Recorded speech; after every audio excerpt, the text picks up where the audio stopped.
We'll come this way. Checker Hansen. Jennifer Thoreau. Lisa Jukes. Brian Lewis. Guy Karen. Dan Cloutier. Sean Burt. Ivan Beliveau. Richard Fletcher. Scott Gross. Bill Kendall. Elizabeth DeBrule. Richard Meany. And that is 1, 2, 3, 4, 5, 6, 7, 8, 9, 10, 11, 12, 13. We are missing Bill Bates, and we do not have an appointment yet from the Grassmere Village Water District, and we have a vacancy that totals 16 whenever it happens. So tonight, we are right at the moment 13. Let's get to the item 13, which is the approval of the minutes of September 14th. You all have the minutes? You all got a chance to read those minutes? Do I have a motion to put it for consideration, please? So moved. By Guy, do I have a second? Second. Ivan, I saw your hand. Close then. All right, so you guys got to read these?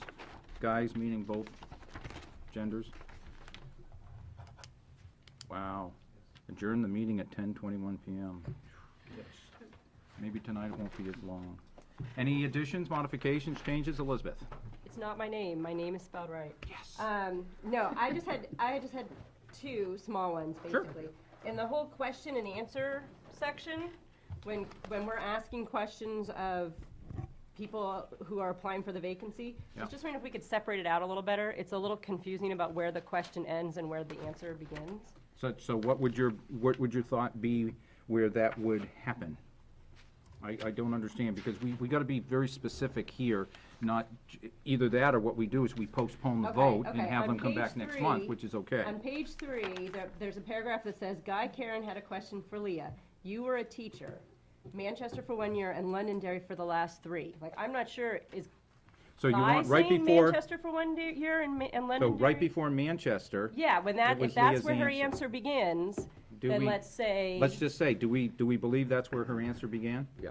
That's where, remember, okay, so let's just put it right there, be specific, so we will add to the minutes, Leah responded, or Okay. something like that. And some of them do say that, Sean stated. Sure. The paragraph Or above, Leah John stated Burke something like that. question for Mr. Lewis, there's the question, what other committees have you sat on with the town? Mr. Lewis replies, none. Okay, so then we'll add that as the reply. There's one there and one here. Mr. Bates has arrived. Okay, I think that was probably the only one of those two were the only ones. And then my other one was on page 5. There's a paragraph that starts, E. DeBrule stated Sean received, I didn't say over 1,000 votes, I said nearly 1,000 votes. I'm okay with that, and I see no objections. That was it. Further modifications, observations, changes?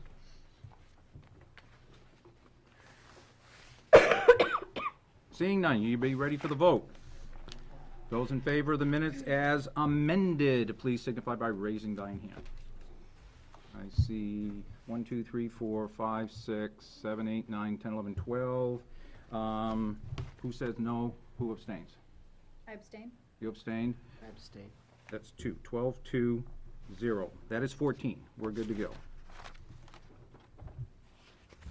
Okay. Public comment. Are those in the audience wish to make a public comment? Okie dokie. That makes that over. Old business. We have on the table a motion. The way the process would go is if anybody wants to talk about it, they have to make a motion to take it off the table first. Okay, so if anybody would wish to make that motion, I'll entertain it now, otherwise than that, we go on with the agenda. So moved. Okay, we have a motion to remove the item from the table by Guy. Is there a second? I'll Second. second it. You did. Yep. Okay. That would be Mr. Burt. Okay, it's off. So let me get to the minutes and I can probably read it unless you have it right off what the motion is that's actually on the table. Mr. Chair, Yes. we have to vote. It was a motion and a second. I think we do. That's a great point of order. Okay, sorry, guys. There's a motion on the floor to remove from the table the item. It's non-debatable, it's yes or no. Everybody in favor of taking it off the table, please signify by raising your hand. 1, 2, 3, 4, 5, 6, 7, 8, 9, 10, 11, 12, 13. No? Abstained. I guess I'm still catching up, so I guess I'll abstain. I don't know what we're. Parliamentary motion, the motion is, should we consider the appointment of the last vacancy that was put on the table? Oh, I see. Do you wish to vote in favor or against, or maintain your abstention? Okay, I wish to vote in favor. Okay, that is unanimous. 14-0-0. We're good. At this point in time, the motion that's on the table is, who do you want to, how do we put this? My goodness, it was, Mute while you're at it. oh, now, where did that go? I know I copied it He's the over. only one that forgets. Had all the votes and everything. Bear with me while I go find why I don't have what I had earlier. All right, well, there's part of it. Okey-doke, there were... Oop. Pete Kendall moved to table the motion, to table the discussion on motion, yeah, but we did that one, so that the motion itself is... Right. It's actually, do you want to consider voting for either Sean Skinner or Leo Walshko? That's basically what's there. So, I mean, do you guys, I'm not sure at this point whether that motion stands, which it does, and which means we're just gonna go ahead and vote, or do you want to talk about it? Is everybody okay with that parliamentary procedure, or do you want to go through it again? I mean, it's pretty plain. We only had 2 candidates available, and we were gonna postpone another vote until tonight. I Mr. Guy. just want to say, I think we ought to take one more shot. And Point of order, sir. Sure, go ahead. Do they have to be present?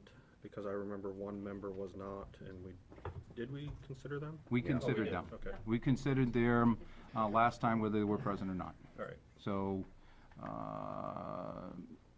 as far as I'm, I mean, the motion is on the floor. I mean, it didn't say anything whether they had to be present or not at the time. You want to go for it? Anybody else? I guess my only comment would be, and I'm not even sure I can make this comment, but I thought part of the discussion was about the village precinct water. No. Not part of this particular motion. I'll get to there. There's another piece of old business I'll read to you. Yeah, right. This was basically, let me get that out of there. The reason why I brought it up is because my comment was going to be, I'm not sure how the vote would be any different.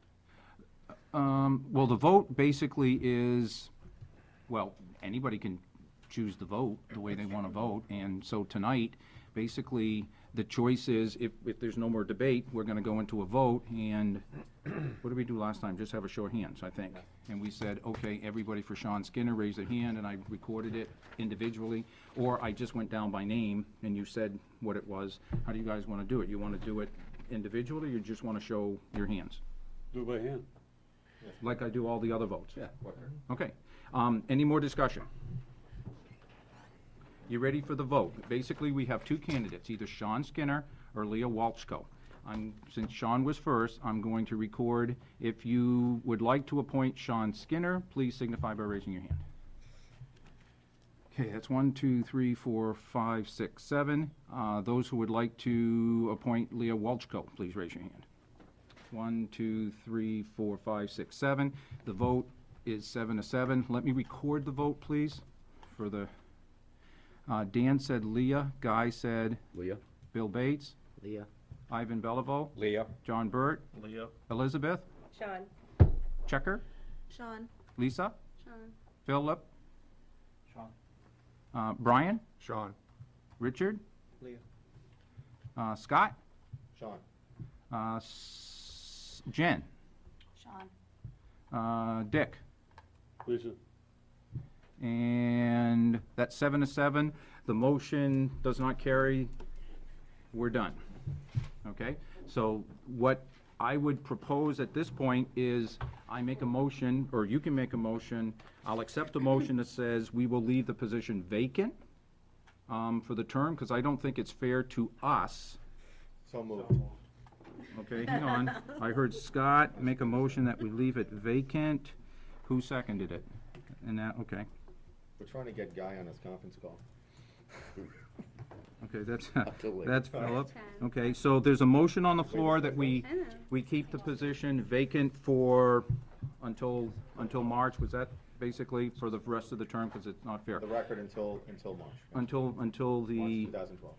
until the next, For the next the next election. March 2012. Okay, anybody want to talk about that or anything? I just want to say thank you to Leah for stepping forward and volunteering. Anybody else want to say anything? We still have to vote, so if you want to make a comment, now's the time. Okay, all those in favor of leaving the position vacant until the next election, please signify by raising your hand. That is 13, no. That is John Burt, so that's 13-1-0. As a part of the minority, do you want to read anything into the record? You don't have to. I just think we should have filled it. I think we're doing the taxpayers a disservice by not filling the spot.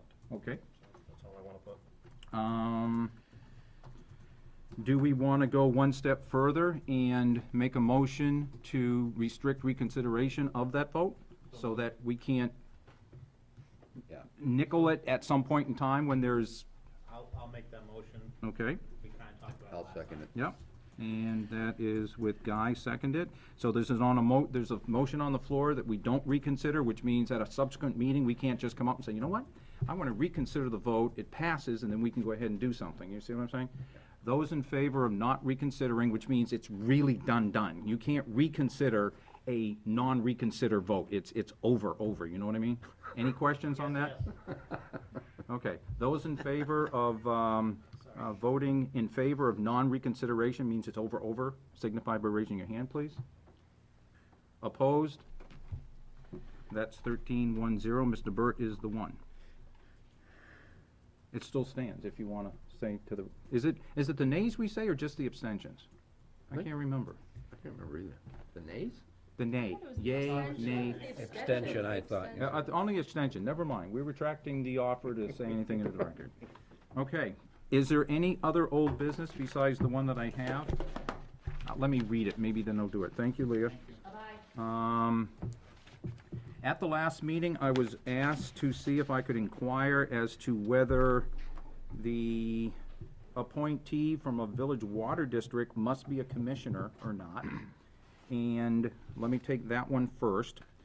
I sent the email to Sue DeRusso. She sent it to the local government center. The local government center responded, and I will read parts of it and let it be known that it's not necessarily that I agree or disagree with it. Take it as you wish. I'll just read what you say. In essence, I'll just forward you this whole thing, guys, when I get back. And it says, yes, they need to be a commissioner, but the process they go through is to look at RSA 52:3 that indicates that where appropriate, selectmen of towns shall be construed to mean commissioners of village districts. So where it says in 32:5 that the selectmen must be appointed, or one of the board members, or then it says a member of the water district, they are putting those together and saying it's gotta be a commissioner. So it's moot at this point because we don't have an appointee. If we get an appointee, okay, and they happen to be not a commissioner, I will ask Sue for a ruling from our town attorney. Because if there goes the butt heads, the LGC is not coming in necessarily, it's our town attorney, okay? It's moot point, we don't have to worry about it. And Any questions on that? Yeah, Scott? LGC, we pay a certain flat fee for a whole slew of services. Legal services is one. Right. We typically go to LGC first because I'm not saying it's free because we pay, but Well, it costs us- it's no it costs us a additional lot more cost. to go through the town attorney. So Right, the- and it's a moot point at the moment until, or if they go ahead and appoint. Any further questions on that? Let me try to remember to send that to you. Put a big star, send LGC opinion. The second one was whether or not the selectmen can appoint multiple alternates to the budget committee. I posed the question to an assistant attorney general who said, it appears to me to be a singular form of alternate, but I'm not the guy who's gonna render you an official opinion. You need to go to your town attorney. So the same question was sent through Sue, and if it's any indication, the LGC, I have not heard that the LGC responded to that question yet. They sent this one back really fast, but not the other one. So it seems to tend that they haven't answered it ever before, or it would probably pass.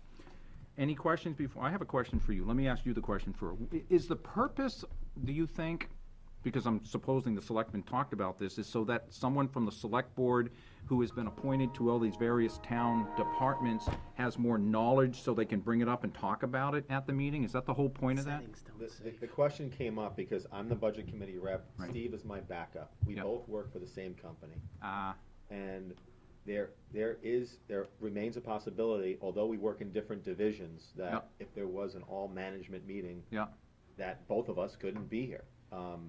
And then it would require us to then take a vote, yes, should we know, to say, okay, we then would appoint another selectman to be here, which, okay. that was all. Okay. That was the genesis of it, because It's- because of that scenario. Okay, well, we'll play it by ear to see what happens, If it because does there is a happen, way if to it make a happens, which voice it's vote. rare, if Yeah. it does happen, we will simply, in advance, appoint one of the other selectmen to. Right, which means then Steve would be out, Correct. and the other one would be the alternate. Right. That is not a problem. Right. Everybody okay with that? I mean, is there anybody have, okay. Okay, those were the two old business that I believe I had. Does anybody else have any old business that you want to bring up? Scott? It pertains to it. In this whole thing with the village, and the Grassmere Water precincts. Yes. When this whole thing came up, the village water and Grassmere Water are part of SB two, not SB two, they're part of the Municipal Budget Act, right? I do not know the answer to that question. I guess where I was driving at is that both the school district and the Board of Selectmen, are subject to the provisions of the Municipal Budget Act. Yes, we are. Okay. And in doing so, we have an ex officio or a seat at the table because of that process. Yes. The Budget Act allows for that. And with that, we are held to the statute. Right, the 32 and the 40, Exactly. yes. The water precincts, I guess I don't know the answers, but did their membership vote to be part of the the Budget Act, which then gives them, because I guess what I'm trying to say is that, Okay. and no disrespect to the water precincts here, but if you are gonna have a seat at the table, then I believe you should be held to the same standards as, say, the school board and the Board of Selectmen, meaning that we have a right to scrutinize your budget, to put our opinion on your budget, to present your budget. And that's where it's very gray Has to it me. been? Has Huh? it been? I'm not a part of one of the village districts. If anybody I don't is, have know. you ever That was my seen curiosity to see if the there ever was vote? an official vote taken by the precincts to be part of the Municipal Budget Act process. They answered a piece of that question, but not fully, and they said something about being on the table, but they talked about the membership, because you can't have four, it's either 3 or 5 or stuff like that, which isn't part of this committee. But if they, that's a good question. Doesn't 32.5, the way it's worded? It might just take it, whether they're part of the, well, When we 32, voted to become an SB2 town, I think under 32.5, they had no choice. But no, I don't necessarily agree with that, because it says those entities that have adopted it. the school district adopted it. It The starts at Board the- of- I mean, the town adopted it. I don't, if the water precincts adopted it, great, but if they have never adopted it, then they play by their own rules. Okay, I see what you're We saying. shouldn't have anything Right. to do with their budgets. So we have to find out, 32:14 parenthetical C says, this subdivision may be, Roman I, parenthetical C, this subdivision may be adopted by any village district or district which adopts its budget at an annual meeting of its voters and which is Right. located in more than, blah, blah, blah, blah. That's my point. So, If they did, well, then that would explain why we have water precincts on the budget committee. If they have Yeah. not, then their budgets would never come here. that's correct, and they wouldn't would be not have here, representation. And they would here. not have representation. Right. That's correct. So that's my question. Dick, we're putting you on a spot. Do Sorry. you know if this vote ever Oh, happened? I can't tell you. if Could they you go ever took a back to the vote. records and, could you go back and ask and see if there's any way that they could find that out? I'm just wondering if that's I something mean, that might I be, only- you know, the DRA, do you guys Yeah. send reports to the DRA? And I wonder if they would have some record as to The when. town might have, I mean, the town hall may have, I mean, it's possible, Yeah, but. I mean, I'm just trying to No, find out that- where the you know, that easiest goes place to way- go at this It point. goes way back to it, Oh, sure. and I don't think there's probably no records anyway, they've probably been lost by now. I wasn't around them days. If I'm not, You were, but you were putting out fires. Yeah, probably. I'm not a member of either water precinct, but when you do your yearly ballot, right, on budget, et cetera, does it put, there's no recommendation, it doesn't say recommended by the water commissioners, Yes. recommended by the No, budget no, committee? There's an annual meeting. Right, but in terms we- of, is it a, Do you have a voice vote for your budget, or is it a paper vote? A secret ballot? No, it's a voice vote. It's a voice vote, Then nobody comes. okay. It's If fast. If it was, no, if you you hear what call I'm for a saying? It's voice, like, Yeah. I would think that, But that's also that's, you know, I can't I'm a ever, member of that water precinct. I don't think I've ever gotten a notice about a meeting. they post at the same it's been place. posted probably at the village district, They post it Yeah, at the it's- town hall. at town hall. They have to post it the same. They do as have to everybody post it, else, same thing you as know. everything else. So, Yeah. it's okay, Elizabeth will be at the next one. It's not one Okay. of On those my secret brown water. societies, is it? I don't know, Yeah. it's a club, they got a Do new you, house there. do you have a special handshake, Dick? To Yes. get in? Do you have a special handshake to get in? Yeah. But Dan, do you No, understand no. my whole. Yeah, I put a note here that that says find out if the village Yeah. district adopted RSA 32. Right. I'm not sure how we're gonna find that. I'm gonna ask Dick if he could find from his contacts there, being a commissioner, to see if there's any way you can see if they have record of I'll that. check the records that we have. That'd be great. And, maybe Scott, if we can ask Sue or something, if she has any records, You know, the Watt precinct, when you go way back into the 40s, wasn't just the water precinct, it was a fire department, and it also was the lighting. Right. And the town of Goffstown, in a town meeting, voted to take over, the fire department part of it, the lighting just disappeared. Wow, interesting. Yeah, because that would, And- the sprinkling of streets, And the that only was also thing one I of it. understand, I always have that the reason that they put somebody on the budget committee is because it says, you appoint somebody and we have a budget. Okay. And the budget has to be approved by somebody Yep. to take to the town meeting, or the district precinct meeting. And that would be prior to the Municipal Budget Act. Oh, yeah. it's What was the, before that. I mean, Right, that's my whole point, is that when the municipal and budget that's act still- was enacted, Right. that's the time frame you have to give, I mean, they couldn't have done it before it was enacted, so you Right. just look at the records. so it's not from- back in the 40s, it's gotta be back in the, what, 18 years? 12? Well, It was and probably in the Municipal Budget Act, it spells it out that the Yep. water precincts are involved. 1993, so 18 years.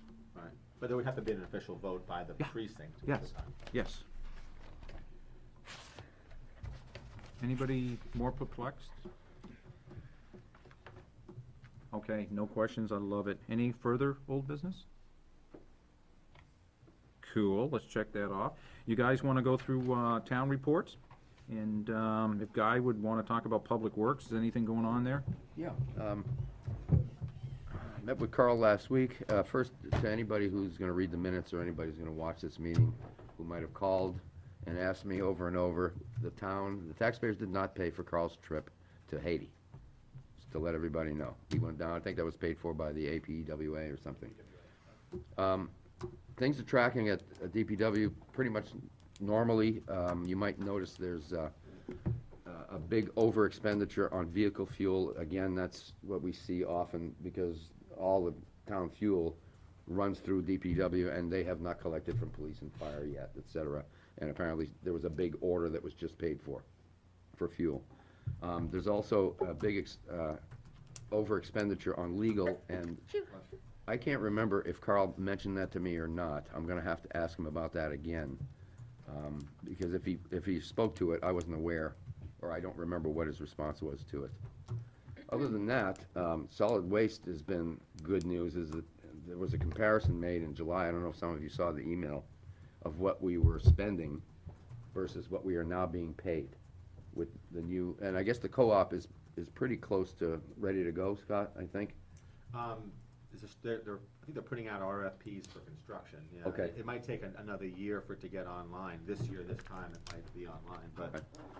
we won't see the changes in that until the 2013 budget cycle. Okay. But overall, we are getting paid for our recycles versus having to have been writing checks in the last few years.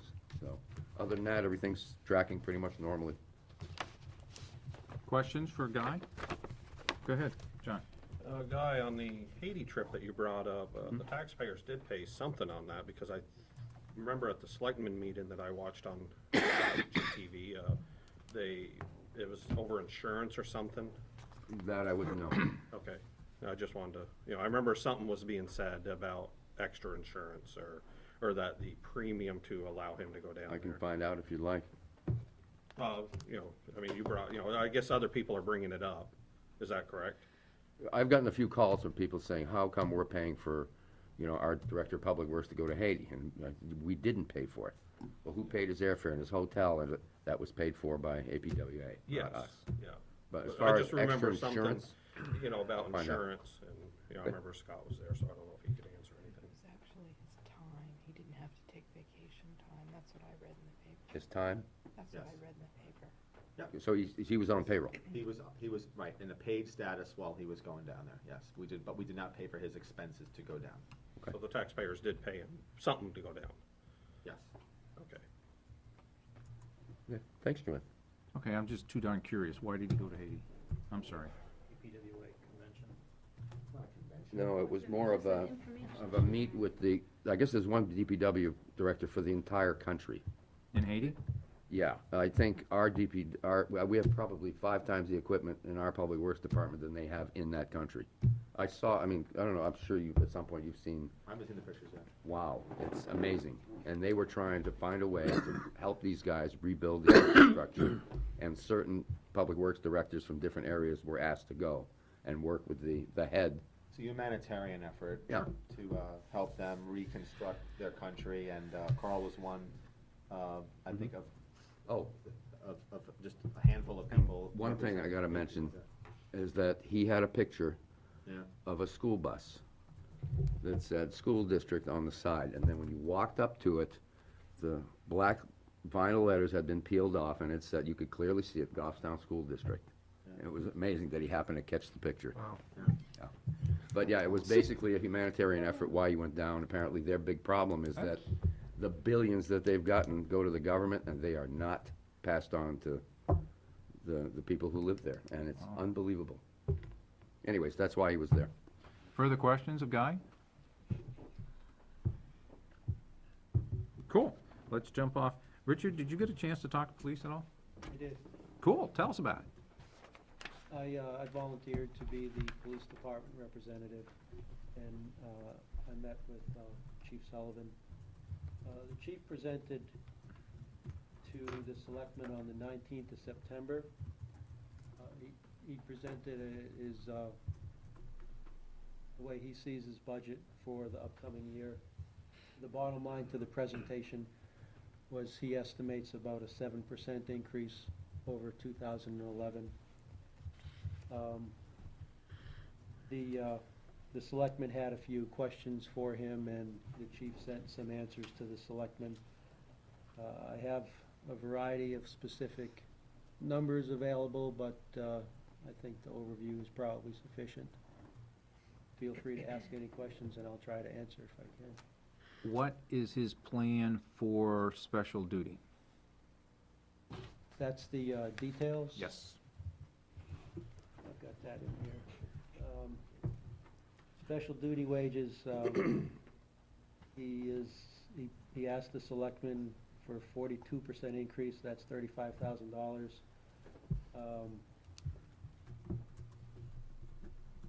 That was his plan. I just pulled out of his presentation a couple lines, but the lines that I didn't pull out that I recall were, he provided the background about the special warrant last year that was Mhm. not passed. And it just appears to me that this is, has been and will continue to be an ongoing issue. As a follow-up, do selectmen talk about having that warrant article again at all? We And- just talked about it last night. Okay. We are taking a look at it. Basically, very much like the EMS fund where money comes in and money comes out, we don't have that fund in the police department for special details. So meaning, the best example in the world are the debates that go on every 4 years, whereby CNN might spend $5,000 for the use of police details. We have to budget for that. We then get a revenue later, and it's a wash. The problem is that you budget a certain amount of money, and then all of a sudden, you get a lot of details, and now you have to overexpend your line. The chief has to now take monies from other lines because he can't overspend his total budget. So he takes money from other lines. Although we get the offsetting revenue, he's had to go and shuffle things around.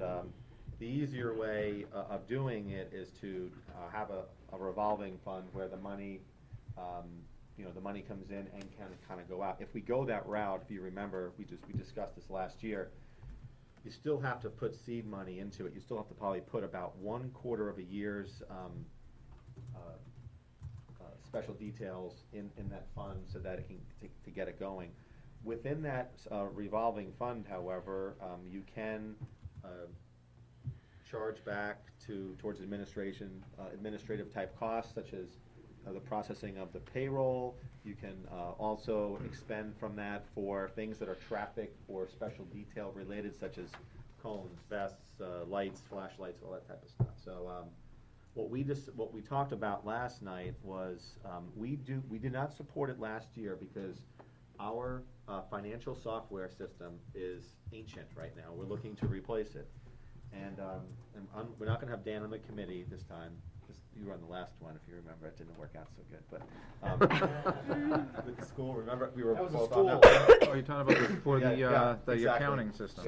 Dan and It I. worked out great. Yeah, well, I found some of the old files. yeah, whatever, it's okay. But, so nonetheless, in order to do that, there is a lot, you need a decent accounting system to have the money kind of flow in and flow out, which we don't have the ability to add all these different funds, because our system is kind of, like I said, it's kind of archaic, but, so nonetheless, that's what held it back. The discussion last night was, can we talk about creating the fund, but just not implementing the fund until we have financial software that would be able to sustain it, and that could be 1.5 years, 2 years away.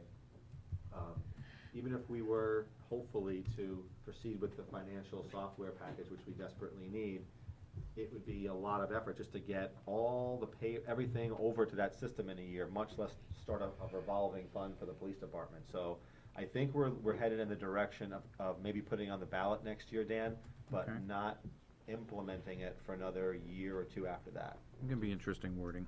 Yeah. Further questions for police? Guy was first, then Phil, because I saw his hand earlier. The 7% increase that the chief is talking about, is any of that tied to any type of an increase in staffing levels? There was, I remember the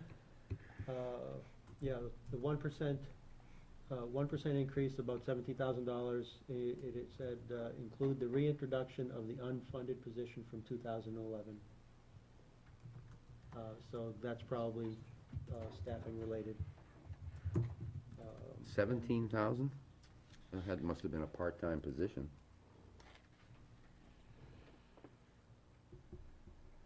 And What I was don't it see from? another one that talks about people in the Okay. same manner. So basically, he's looking to maintain his current staffing level. Is that? No. Well, You're he- talking about his budget, that's his presentation to the selectmen about for his next year's budget? Correct.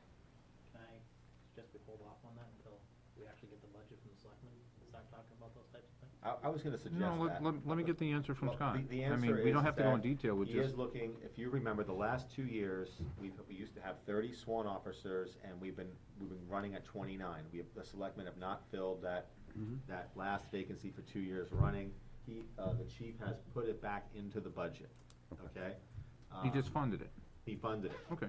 But, when you see that it was an amount 17,000, okay, that's simply because, once you hire the person, we don't actually start paying them. He doesn't think we can get somebody into the academy until like August, so he's only funded it for a certain portion Oh, I of the see. year. Thanks. Okay, And further, the- Phil?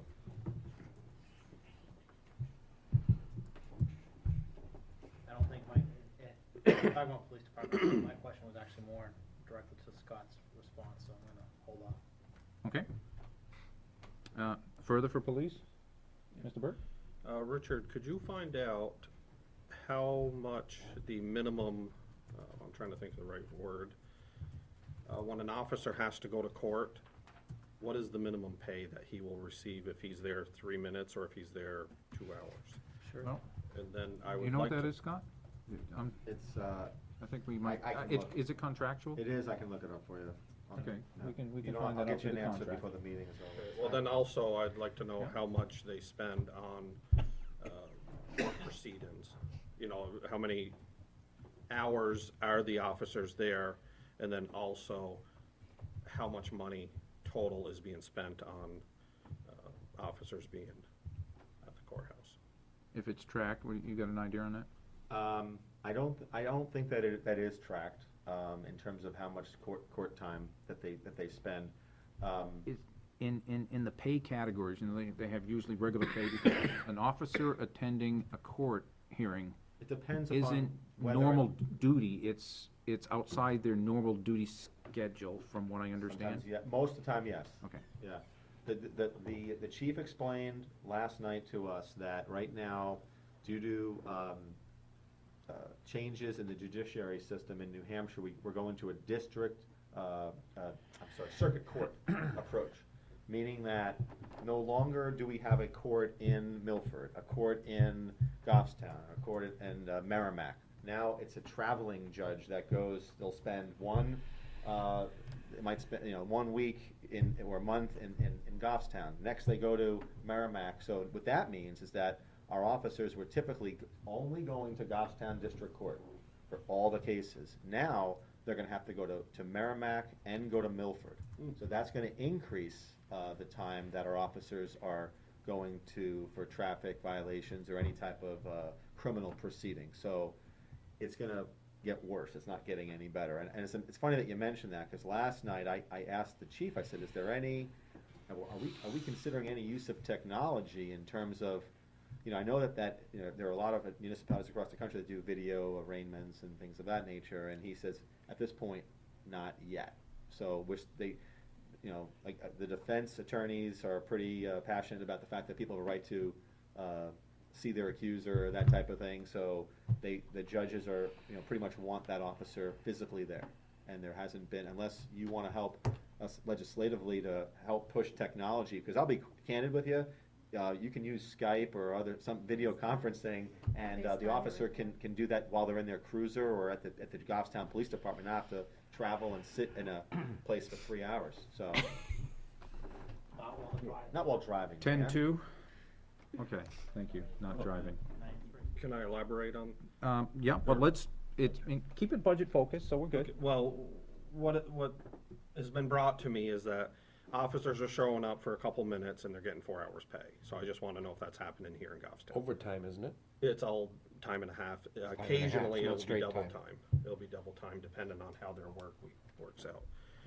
So that's why I wanna know, and I do understand that there is legislation that may be coming forth out of the State House to put a stop to this. Because you know, from what I'm hearing, it's costing, you know, tens of millions of dollars to the taxpayers. And as Scott said, there is other technology that can be used.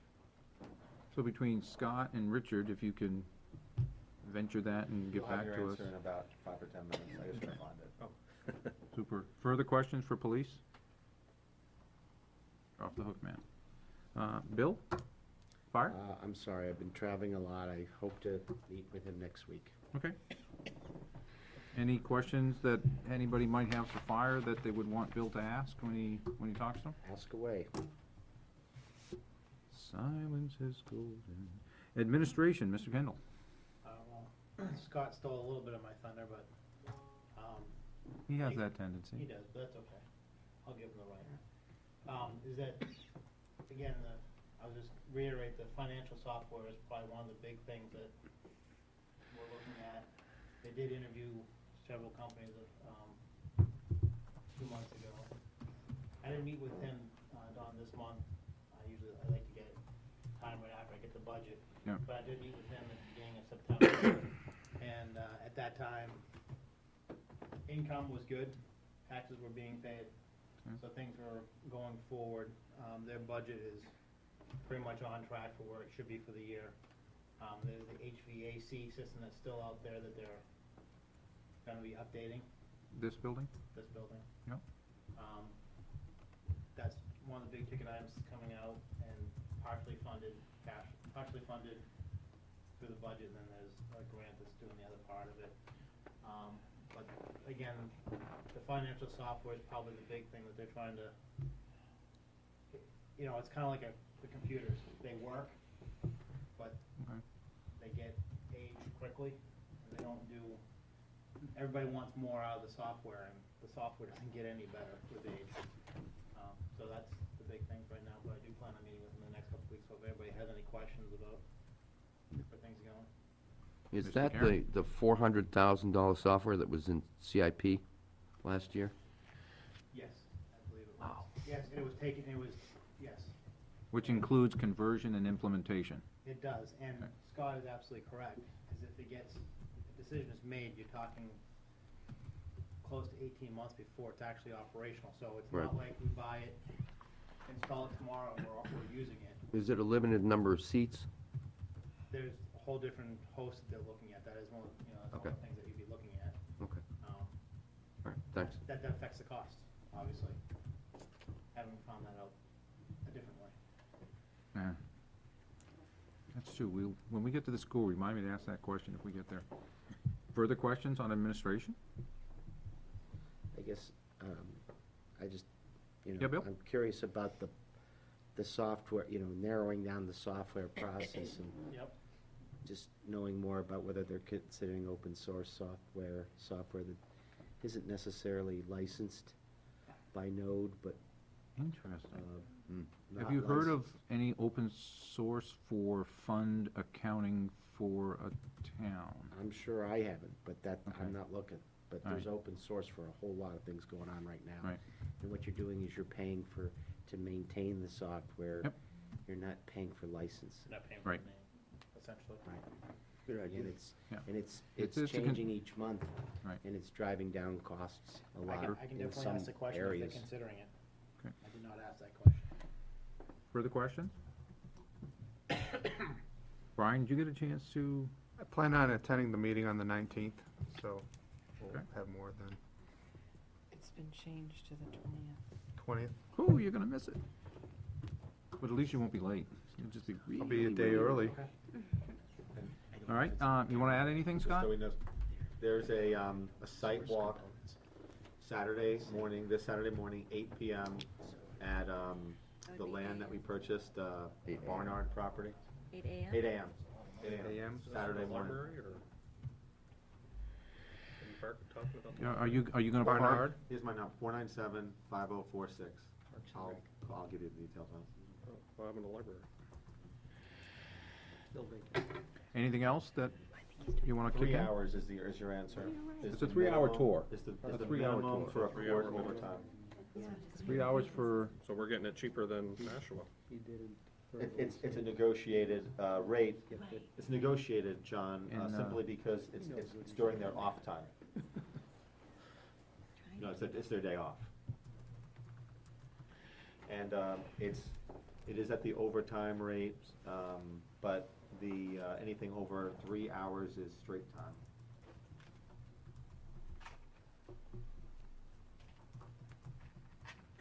okay. And they don't keep track of, I can send you, I you can, know, how much.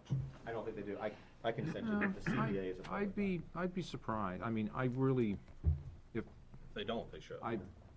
I believe I would wanna see that if I was the administration overseeing that, cause I They wanna know. may, I've never seen it, Okay, I've never seen it as a selectman. okay. It's, because how do you bargain in the bargaining unit for that unless you've got some basis for understanding? That's where I'm coming from. And it would be nice to see actual versus paid. Cause you're right, sometimes you could be there, what's the downside? I mean, I know it's the day off, I know it's the 3 hours. You can get in there, you can spend an hour, you get paid the 3, because no matter what, you have to plan for the 3. But if you're there 4, you get the 3 plus the 1 at straight time. So there is, and that's negotiated, I'm okay, because that's the contract that we all vote for when it comes on the ballot.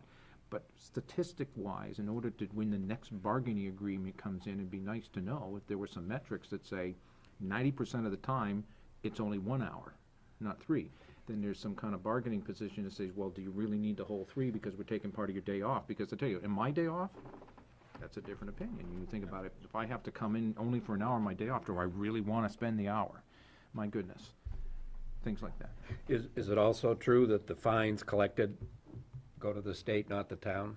I have no idea. Do It you? depends on the fine. Depends upon the violation, moving violations, go to the state, Parking. parking is- stays within the town, some stay within the town. However, the state uses those funds for police academies, which we do Right. not pay for. So Ah, when the okay. officer, Yeah. which seems like every year we send 2 or 3 people to the academy, that is, we don't pay any fees to send them to the academy. That is, those are. Comes out of that some other of the fund. monies that are sent to the state. Okay. That's what- Is there a preference for the final 3 years for the officers? Do the senior officers get the priority for attending court? And, Oh, no, No. it's based the, upon- it's the Random. officer who writes the violation Got it. who has to appear. Got it, okay. Yeah, otherwise than that, I've seen, I've seen some cases where it wasn't the officer who sat there and said, do you recognize the witness? And the officer says, no, I wrote like 20 tickets in an hour. And the judge said, If you'd like a gone. senior officer to do that, I can call and they can meet you in the parking lot. All right, anyway, It may have happened already. anything further for town as a general piece? Because I don't think I said, anybody want Brian to ask a question for Parks and Rec while he gets there? Okay, segue, school reports. Now, before I do that, I want to find out if I did this right. I don't think you did. Yeah, I tried to figure it out. On September 19th, I believe Checker said she was gonna go. So I did. I got that one right. Hang on. Who went October 3rd? Lisa, you that right. did. So I got that right. Yeah. So, I put John on October 17th because he was supposed to be the 19th. No, but I think you switched with somebody I else, did, because well- I was the 17th. So do And you if wanna not, I go- need to switch, because I've already made arrangements for Yeah, the so 17th. you're gonna take the 17th of October? Yeah. Okay, no problem. Is that 'Cause I'm okay? out of town. Oh, perfect. Yeah. All right. So I can take any time after that. So then you would do the 7th, November Ivan? 7th. Do November 7th? Yeah. Yep, I can do that. So school, he was talking about. 6:30 Let me find out. or whatever that's. So you're gonna do November 7th? Yeah, is that the A and F starts at 6:30? It normally starts at 6:30, they had the last one was at 6:45. Okay. Was supposed to be at You're back 7:45. on it now. Okay, for the record, John is gonna do November 7th, and Elizabeth is gonna do October 17th. Yes. And Ivan, you're still on for November 21. Okay, I did August 29th. We reported on that already, Got didn't we? I thought we did it at the last meeting. We did. Okay, perfect. So you're now at the other end of the cycle. You did August, so September and October you're off, and at the Got end of it. November you're on. Good. every 3 months, that work? Could Okay, you tell so we're me my good there. Next one, just because my book fills up quick. You know, or you don't wanna go out that far. I don't care, you guys wanna go out that far? You got a calendar? It's up to you guys. So, Let's- 1, let's- 2, 3, about 4, After November 5 more weeks.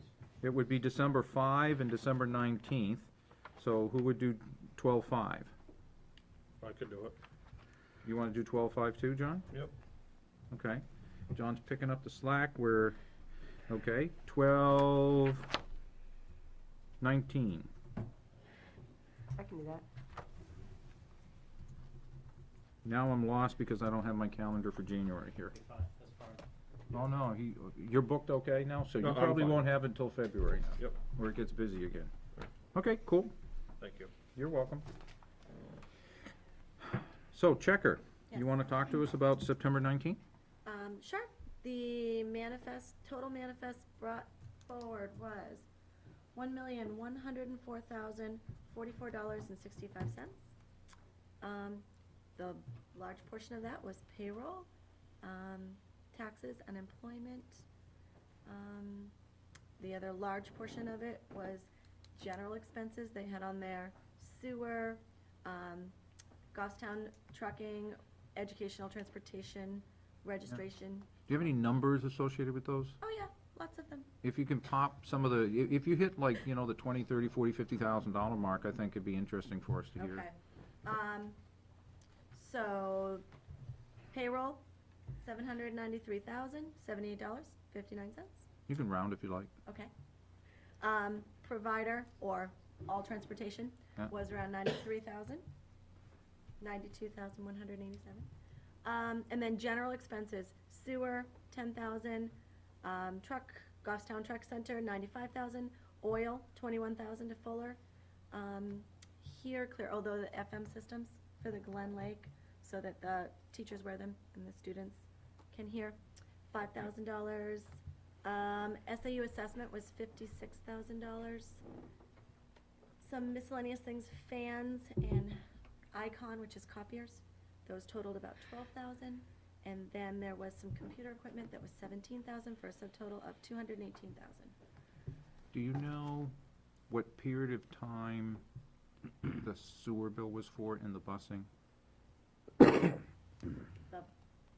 do not know what the period of time for the sewer was. The busing had been just for the beginning The of the year. busing, yeah. But you talked, but just Just like the the month. the first month? Right. Okay. It's nice to know when you have a relation and you say, okay, that's gonna be 10 months, could be close to $900 to $1 million. Wait a minute, that might not be the right one. Okay. No, I Hold think on. so, because for the next. Yeah, the wait a minute, next that's one- not the right one. I don't have it. Those are the wrong numbers. Sorry. Well, they're good numbers. 9/16. But this is no, I don't have the manifest for that night, I'm sorry. Which night I have the were wrong you one. telling us? I was telling you about June 20th, which is a Okay. long, long time ago. Which was the Apologize. final payment?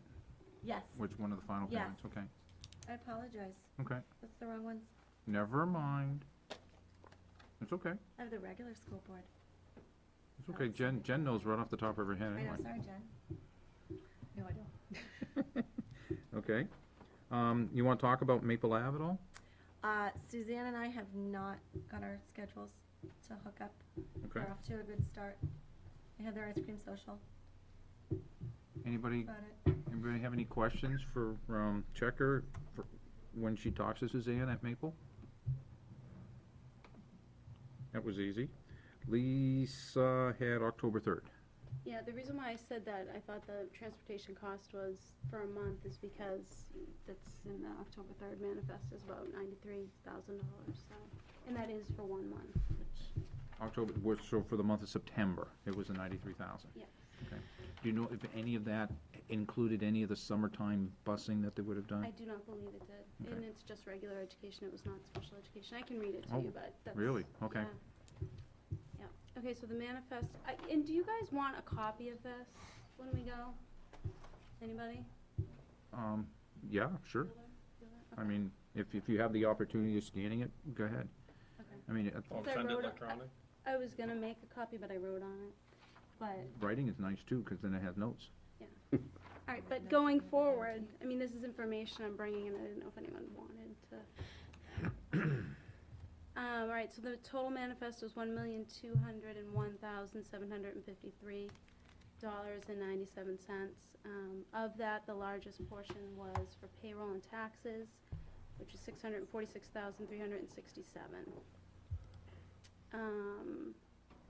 Then they have delineated out, some it says sped services, about 78,000, for Crotchet Mountain, 78,000 for Crotchet Mountain, 19,000 for, Regional Services Education Center in Milford, and then the sped transportation is about 12,000 Okay. for that 1 month.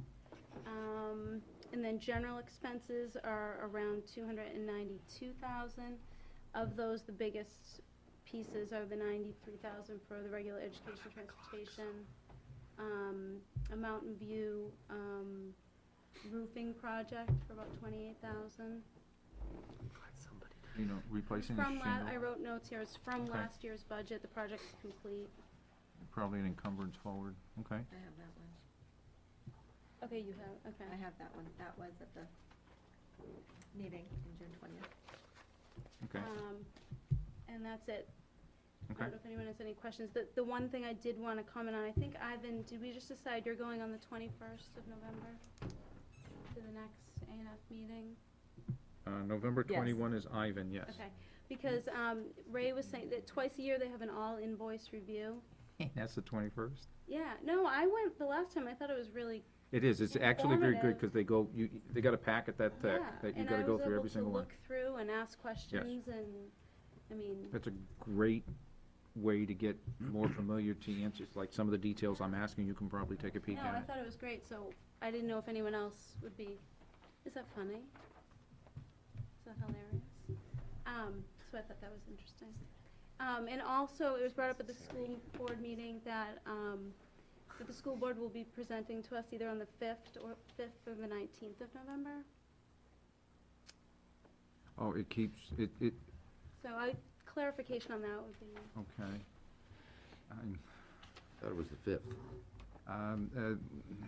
Yeah, I don't know. 19th's pretty late. I'm looking, but I don't see any kind of indication whether Philip wants to say anything. I don't wanna put you on the spot. He'll get back to You you. and I have had an email that went back and forth that I think pretty fairly discussed this, that I explained what our schedule was. And it wasn't the that- 5th. And that, I'm almost done, and that if we were ready by the 5th, and it was our intention to try to have a budget to present that the school board was the school board's budget as opposed to the superintendent's, we would like to go forward on the 5th. We've taken care of the parking issues, we've taken Yep. care of the room issues. If we can't, if we simply haven't, if the board has not made a decision on a budget by then, we've also made the room available on the 19th. Okay. And that was where we left it, Yeah, that's why, in, because I had a, we haven't seen the budget yet. right, We And have you a still fair have to do amount your work. To do. okay, We will have it for a couple of 3 weeks in which to go through the entire document before we turn it over to you. We'd like to turn it over in a form that is complete and that we've vetted and that the school board has made a decision on, rather than give you a superintendent's budget that we're then going to make a decision on. That, because just giving you a superintendent's proposal doesn't make any sense. So we need to complete our process. no, Just, if you're gonna finish that chain of thought right there, I have a question following that afterwards, if you had anything else. well, in the past, what we've done is gotten a framework of a budget, whether it was the superintendent's or the school board. It didn't matter as much for us as we began to try to understand the volume of the numbers, because much of the time, historically, the change between the superintendent and the school board was somewhat minor in comparison with the total. And so what this committee, from what I believe I remember hearing, wanted to get an earlier jump on it to begin to understand the numbers rather than a later jump. That's what I understood. Further, on anybody on that same thought process, or Phil? I do, I got two things. Go for it. One, that's what I remember as well, as our discussions. Okay. However, I also want to bring up another part of our discussions was, we gotta be aware of when we ask for information, how much effort goes into getting that information if we ask for it again after the school board does their tweaks, changes, modifications, whatever you wanna call it, to the superintendents. How we're gonna ask for it to be all reprinted again and reformulated for us, to be presented to us again. That's a lot of effort, a lot of material, a lot of paper, and a lot of everything. So we just need to be aware of what we're asking for. Agreed. My second So point, can we stay with that point right there? no, yes. I would, knowing that it is a lot, I would not have a problem not getting a reprint, but just a summary of the modifications. Because most of the data, from my recollection, is such detail that it said, okay, in this account number, the school board didn't go for that one, oh, they went for this one, the superintendent didn't do that, and if we wanted to, we would go through it. Now, that's the difference between the 2 weeks that we're talking about, between the 5th and the 19th. We don't know what the difference will be, but I don't see any reason why anybody and everybody here couldn't attend the school board meeting at which the superintendent presents her budget. Would we, And that way, I think you would certainly have the opportunity to have a notion, and the notion that you've described of the big picture. I think, go ahead, Phil. yes, Philip, I recommend everybody do that. But I don't think that's what we're referring to. It's referring to as actually having the hard copy and flipping through, and it's one thing to hear someone present their budget, and in all fairness, the superintendent doesn't go through all the detail in every line. That's what we're talking about, is having that background of that information, being able to absorb all that information, all that background. Yeah, that part. Not just hearing the overview of where we're going with the budget. But I do I agree with you. I think everybody should go and listen to what that presentation is, because the more information you get in, the easier it is to understand what you're looking at. In the alternative, assuming that there's a gap in there of a couple of weeks, there's certainly no reason why, if there's something that's completed, you can't have it in advance of that. If it ends up happening on the 19th, why you can't have the documents in front of you, as we did last year, because I know you had them for at least a couple of weeks last year before the presentation, that we couldn't do the same thing again this year. And that way you have the paper in front of you. I guess from hearing that, I mean, I'm willing to get the information before the presentation.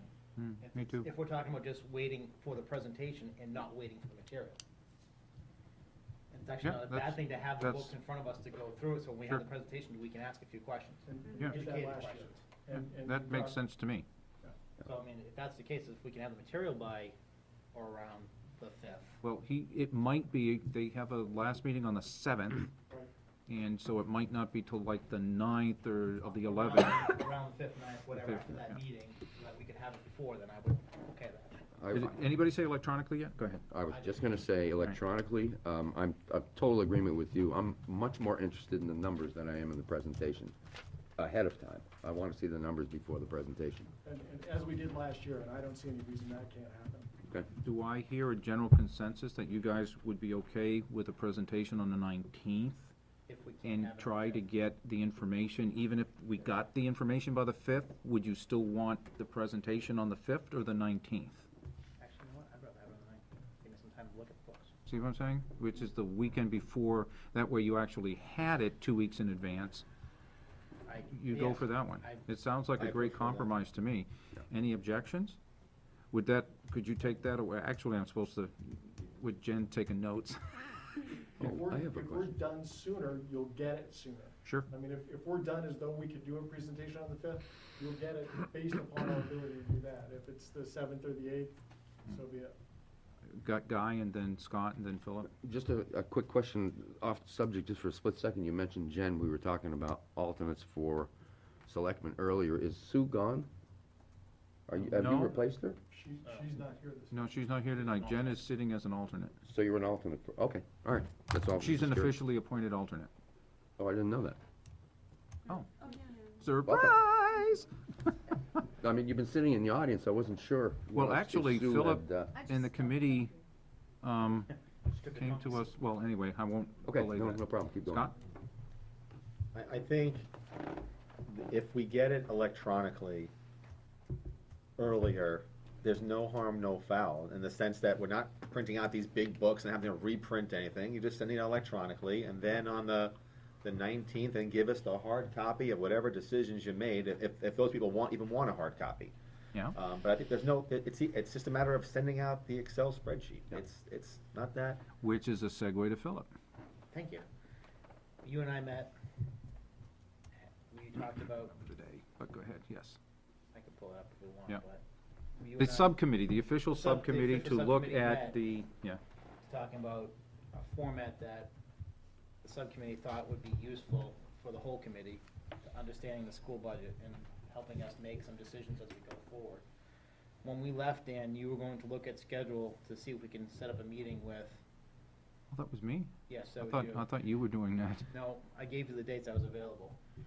You did? Yeah, because our other subcommittee member, Oh, no, that's it. We assigned it to Bill. He wasn't there. he was unable to attend our meeting that That's the day. way it works. I get it. But Right. maybe we could ask the question right now, if there's a time that we could meet. Go ahead. I don't wanna put Philip on the spot or go Good. through Jen, but Phil's here and he, Well, I'm gonna pose it to the sure, I was asking representative. her question. representative. Yes, I it again. didn't hear the question. No, that's fine, I haven't asked the question yet. Okay. The subcommittee of, the budget committee would like to meet with Ray and someone Whomever. else over at the SAU to discuss a potential format of how to present the information, the school budget information, so we can understand. So could you coordinate with Ray to get a hold of, I'm gonna say, Dan, to see if we can set up a date to meet this. Bill, Dan, and I are on a subcommittee for trying to figure out format issues. So you would like to meet with Ray? Correct. Yeah, and whoever And else whoever else Ray he- wants. And the reason is, in fairness, is that he did provide some information last year to the budget committee, and it was helpful. But he also made the comment that it took a lot of work and a lot of effort, and we want to try to help minimize that, but also still get the same information. And if there's a way that we could help in that process, we'd like to do that. So, understanding the effort that is involved in preparing the information, we want to make sure that we're not asking for something that's going to take days of someone's time. He knows this is coming, because I met with him today and I said, so how's it going with the subcommittee? And he goes, what? So, I told him what it was, and I was like, I'm sure somebody's gonna be calling you. So ultimately, you want to discuss the format? How the information is presented, yes. Electronically. He's gonna be avoiding us. Ivan? Just sort of a separate question, going back, you say Sue's not here, so there's alternates. And the school board, and the Board of Selectmen have alternates. One. You can only have one Okay, alternate. but what about others? Can anyone have an alternate?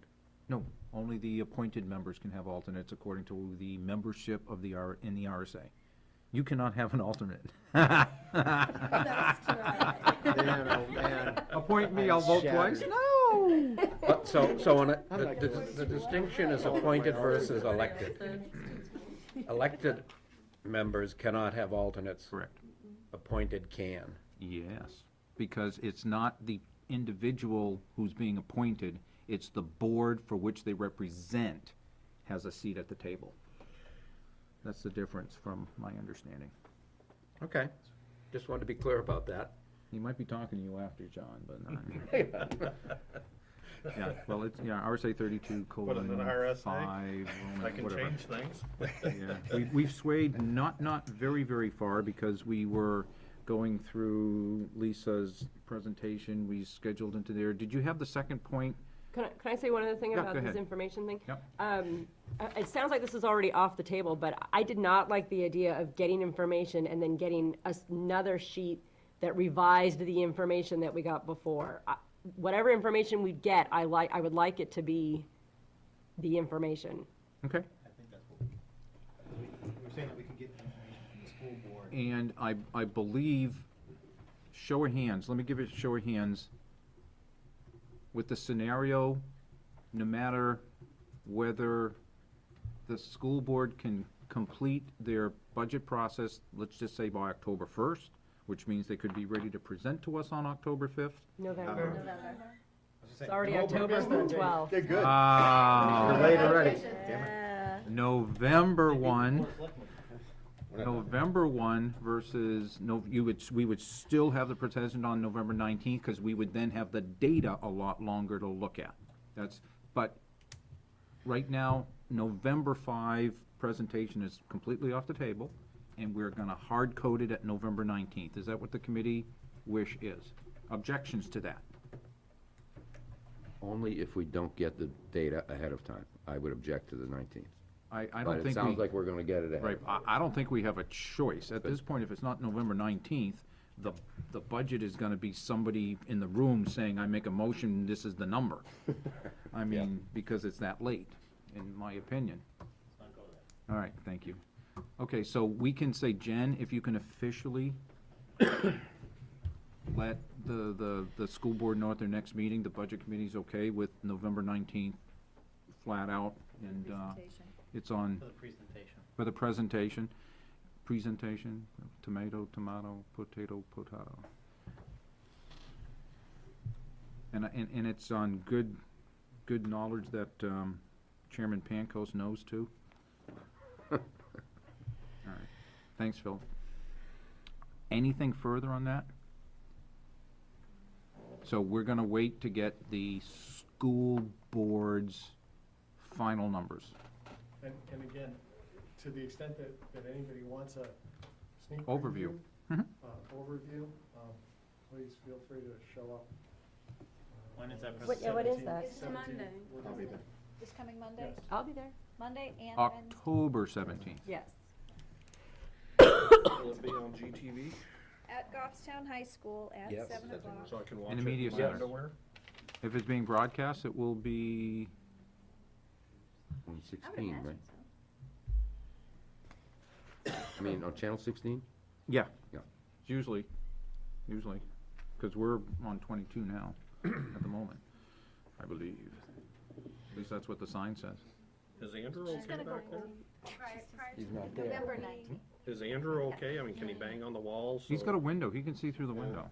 Yeah, but we can't see him. Well, He's then, watching Gunsmoke or something. Yeah. If he's probably sleeping back there. I see the lights off, it is dark. Oh, I just saw the thumb. Before the 19th. He's okay. come on back, people. Yes, Brian. Are we still blocking off every Tuesday and Thursday in November, Not every Tuesday. We are, the ones that we had? the ones that were on the list, we are not meeting the week of Thanksgiving. And we are not meeting on November 10th. Okay, But so it'll be the other Tuesday, Thursdays. okay.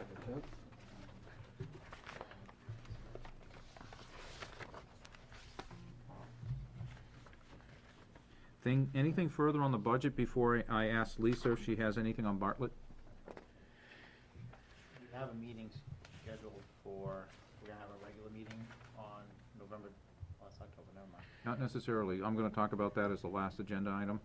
Okay. If I am going to propose as a sneak tidbit that we don't meet on the Wednesday, the second Wednesday of November as part of our regular meeting, but we consider one of those Tuesday or Thursday meetings where we're talking about the budget as our regular meeting. We've already done that. Yeah, we already talked about We did. Yeah. So I don't have to do that. No. Okay, Take it cool. off all new business. Nice.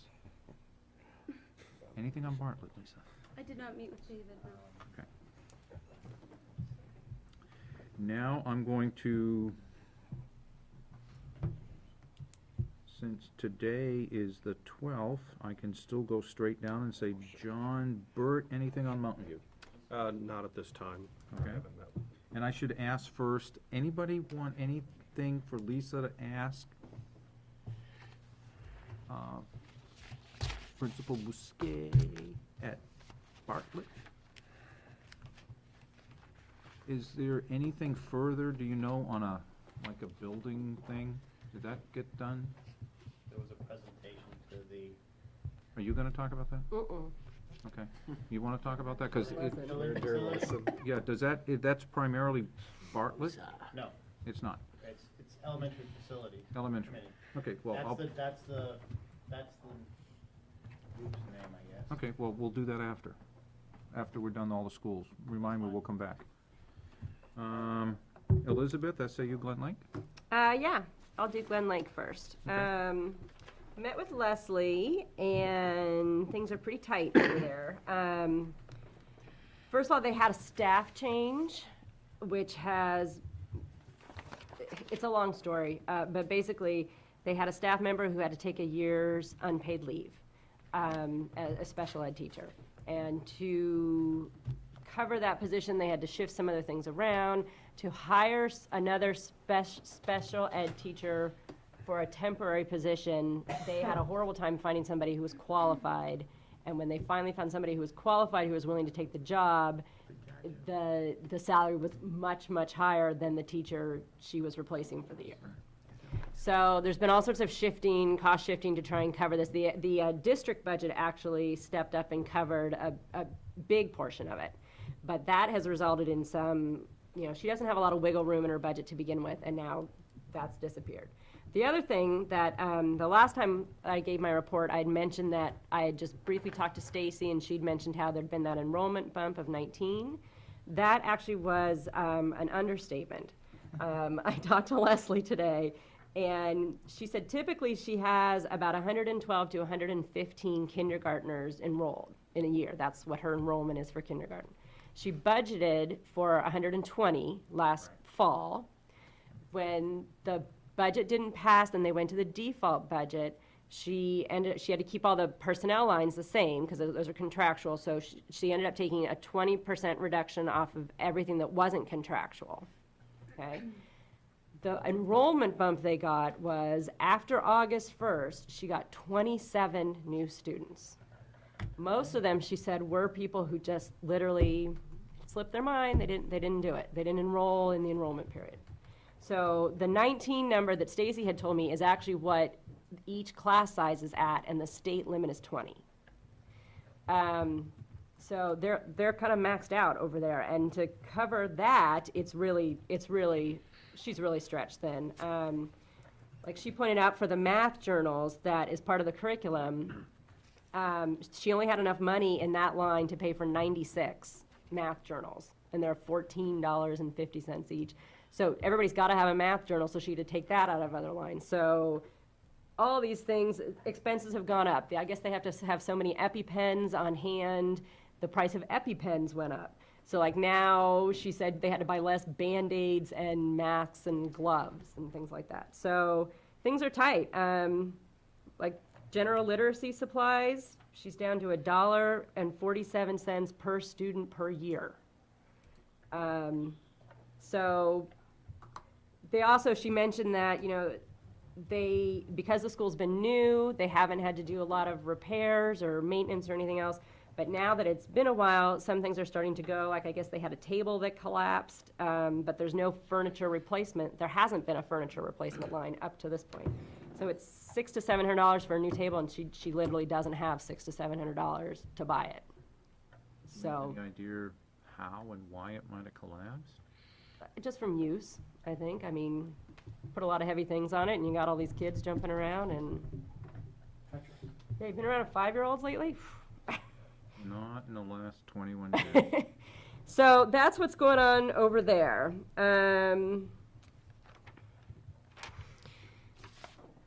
Any questions about that before I go into SAE to the district one? Guy? Yeah, I gotta do the math here first, but you mentioned that because the default budget passed, and because of contractually obligated increases in, I presume, payroll and salaries. Right. That everything else was cut 20%? And she told me that was pretty standard across all the schools. Because it's, the difference between the default and the proposed budget is not close to 20%. So those salaries must have skyrocketed to result in every other line having to be cut 20%. Well, I think they were told, I think it was district-wide, so they had to pay for things, like, didn't we talk about this before, about why the default budget wasn't enough? So the things that I think all the schools were told to take a 20% cut on things like supplies and things that weren't going up. Heating oil is something they can't take a 20% cut on. Okay, I'd be curious to get a little bit more of a breakdown on how every other non-personnel line ended up, unless you're saying they were directed to take 20% off those non-personnel lines. Well, then a Well, non, I don't want to put words in her mouth, but my impression was that's, I don't know if directed is the right word, it was suggested, maybe? I mean, she told me that was a pretty standard across the board, all the schools. Okay. but the oil didn't take that. No, because And that's a big you number, you so. can't take the so- oil. So we gotta look at a few of the other ones, so you look at the salaries didn't move, oil didn't move, there maybe have been a couple of Well, oil others would've that gone up. didn't move. Okay. Exactly, so it's not just the total 20, it's 20% of all those other things that didn't get affected or go up. And so it's not, the generic statement isn't. Right. Okay. Yeah. I'm sorry, I did disqualify salary, so you're right, there are other things that had to go Yeah, get that makes paid, sense. get paid for, I'm sorry. Thanks. Okay. For district-wide stuff, I don't know, Jen, were you gonna No, talk or anything you are. about the? Got it. Oh. Okay, you'll do it, and if she's missing anything, she can pop it in. All right, I met with Ray this morning. Everything is pretty much on track for district expenses. Everything's tracking fine as they expected. Let me see. We did talk, I asked him about this, I'd read the thing in the paper about the, what's it called, unreserved fund balance and the 2.3 million that's coming back. So I'd asked him about it. I said, where'd all that money come from? So he did give me a handout that he had apparently, and I only have one of them, I'm sorry. I can scan it and send it to everybody, but it's a breakdown. It's an Excel spreadsheet. He should have it to be able to send to us, and I can, Jen, do you remember getting that? Well, I can just, in an I can email? just scan it at home and send it out to Well, everybody. if it's actually in an Excel spreadsheet, you might have it, right, Jen? I might. Okay, But it's the breakdown. right, and there's like 1.3 in salary, not salaries, but in tuition. Much of it is tuition. Yeah, a big chunk of it is. Now, he also explained to me that this is partly the result that as of last year, both the school board and the budget committee urged the school district not to make such conservative estimates about revenue. Mhm. So, but this It's the is previous year. before. Right. Yeah, this is before, so this hasn't This is caught the up. last piece that gets caught up. So there's $584,000 from general budgeting, the general operating budget. Of last year's budget, 98.2% was spent. So they budgeted within 2% of their full amount. And then a lot of it was over collection of revenue. So, yeah, most of it was tuition. Some of it was things that they can't really judge, like adult education. I mean, they have no idea who's going to sign up Do and you who have isn't a going to sign total, up. do you have a total number for the rev? 1.4 million for the revenue over collection. Some of this is state aid that they're not going to be getting anymore either.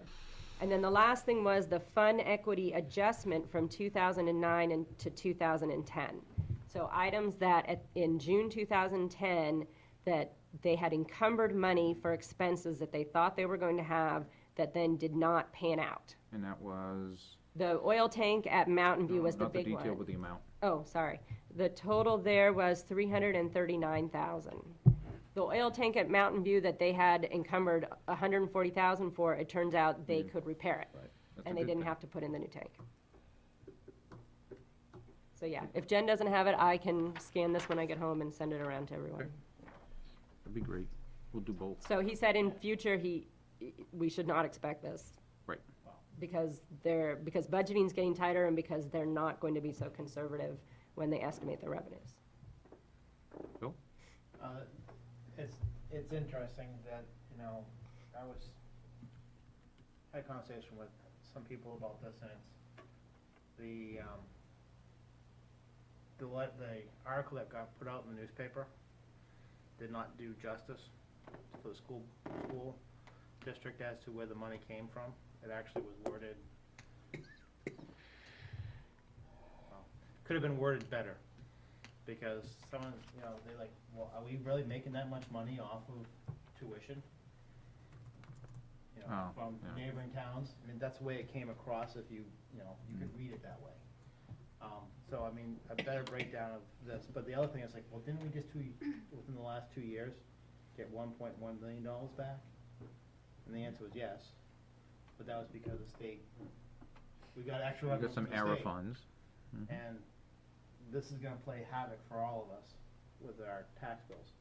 And then trying to get budgets across, and everyone's gonna say, well, our tax bill's gonna go up so much because of the, what they gotta Actually, remember is their most recent tax bill going down because of this, and then it's gonna, Yeah. We, just as a piece of that, we had not a tax rate setting, because it actually didn't end up being that, but at the selectmen's meeting a week ago Monday, the selectmen voted at that time to return only, I'm gonna say only 100,000 back in, which is going to pretty well, you're gonna see the rate increase, but the total valuation of the town went down by an average of 7%. And so the actual cash flow, on average, will remain pretty consistent when the tax bill goes out, if we can get into the Department of Revenue tax rate setting and have those done by December 1. Scott? Yeah, and the board, the Board of Selectmen is prepared for the tax rate setting, but DRA isn't, and. Well, it's you- not DRA, it's the Department of Ed's queue. Right, To get right. through the MS forms that the school has already sent Right. them, but they haven't finished So we're, sending I them. think we're within a week or two of that, and it looks like we're gonna see, for the average taxpayer, is gonna see a $50 to $100 decrease in their tax bill, on average. Depends. Downside? What? Downside? No, no. No, no. Total, Whole tax- overall. Total tax. And I talked with Philip today about the Board of Selectmen. Our desire is to talk to the school board next Monday for 10, 15 minutes about the tax rate setting, what it's gonna look like, because there were, as Elizabeth stated, and was in the paper, there were funds that are going back into the general fund, and those were largely due to, whether it be tuition or other savings on the school side. Ultimately, that lowers everyone's total tax bill. The Board of Selectmen, if you remember last year, predicated our budget based upon use of $500,000 of fund balance monies. We took a vote a couple of weeks ago to only use $100,000, so that will beef up our fund balance by $400,000. That said, that came from the school savings. So as everybody kind of understands that they cannot keep a fund balance, only the town can. Everybody kind of got that? So we beefed up our fund balance by an additional $400,000, which came from the school side. We haven't finalized it yet, but as you know, when we do our budget, we've had a CIP, you know, a lot of things were deferred, and we are talking about using more fund balance for some of these big capital items to try to overcome that thing. So I just kind of want to make it clear, and I'll probably do a better job explaining it at the school board meeting next week, which if you want to attend, but a lot of those monies came from the school side. It's going to ultimately be spent on some town, could be spent on a town thing, but again, we're trying to manage the entire tax bill here. So, and trying to overcome the hump of all these CIP items, both town and school, that are really clustered, and we've been deferring for a long time. So, you know, if anything, I just kind of, you know, as I explained to Philip, we're using some of the monies that were in surplus from the school side are going to the town's general fund because they can't hold it, which in turn has lessened the tax rate implications. I don't know. Mr. Burt had his hand up first. If the money is coming from, you know, this is a question, I guess, to you, Mr. Chairman, is if the money is coming from the school side, you know, Shouldn't it go back to the taxpayers then, or It, can the town it's- grab it? It's irrelevant, because what happens is, the tax rate is set by a formula through the Department of Revenue that says this is your budget, your appropriations that you're going to, that were voted on, which includes these estimated revenues, and this is the tax rate. The fund balance doesn't have to be returned. That's something that's specifically in the law voted, and if you have an opinion that you would like to give, you should attend a selectmen's meeting, or I believe you can contact the town administrator and ask to be placed on the agenda to address the selectmen and give them your concerns, or send them an email or something of that nature. So, I mean, the question. Well, I was just wondering if there was an RSA saying, you know, because there is, you know, the school can't keep it.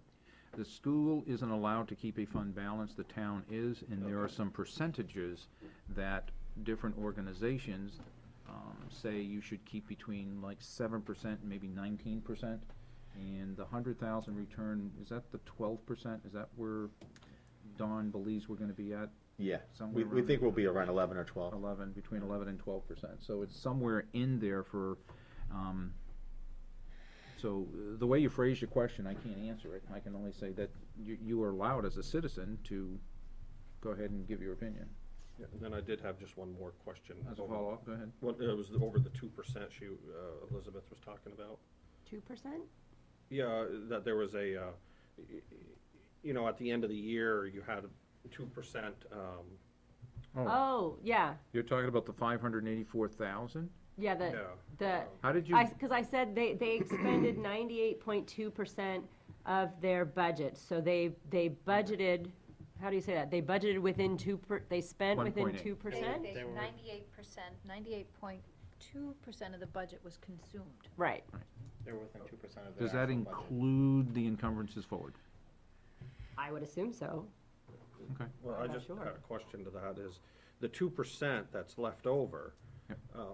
is that the money that bought the smart boards and the extra stuff that? No, No, it goes no, back that's to the money general fund. that's That's what comes the back. money that's, we're talking about. That goes into that 2.3 million that's being So returned. the smart boards and other stuff like that, that was bought at the end of the year, Yeah, that was bought within that 98.2% money. yes, unless they had grant money or some other No, it's still in, special- it's still in So the really 98. that Oh, is 90 it? It Okay. has to be within the appropriation. So that 98.2% spent could have been smaller if they didn't, you know, add those items that they bought at the end of the year. Yes. That would be correct. And they did things like they topped off the oil tanks at the end of the year. Yeah.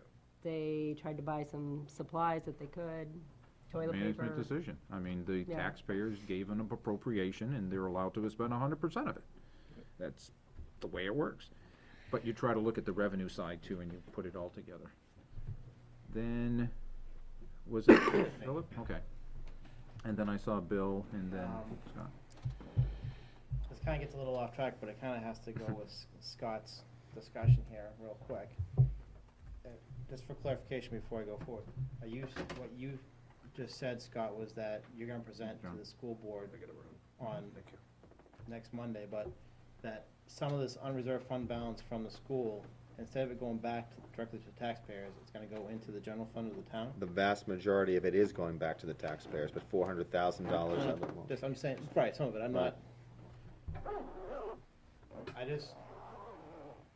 We gotta be careful here, because whether that's, I'm sure you guys looked at the legal issues and it's okay to do that and everything else, but when we talk about our budgets, even though it's a town budget and we voted a town budget, it has a portion of school and a portion of town, but we vote in a town budget, we separate them out.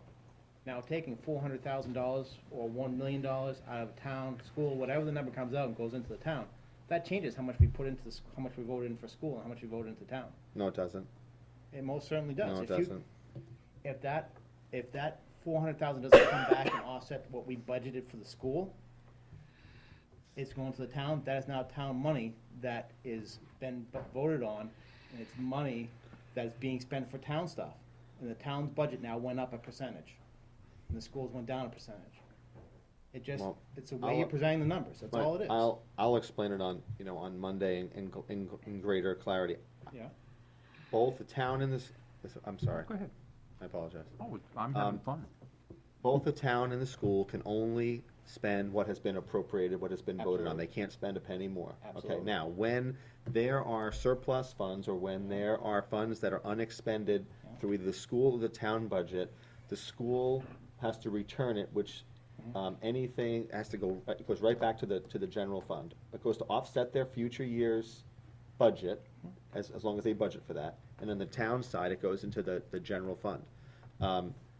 I will agree with you in the sense that, in this particular situation, the Board of Selectmen were faced with the notion of, do we take the $500,000 of fund balance, or do we use a lesser amount?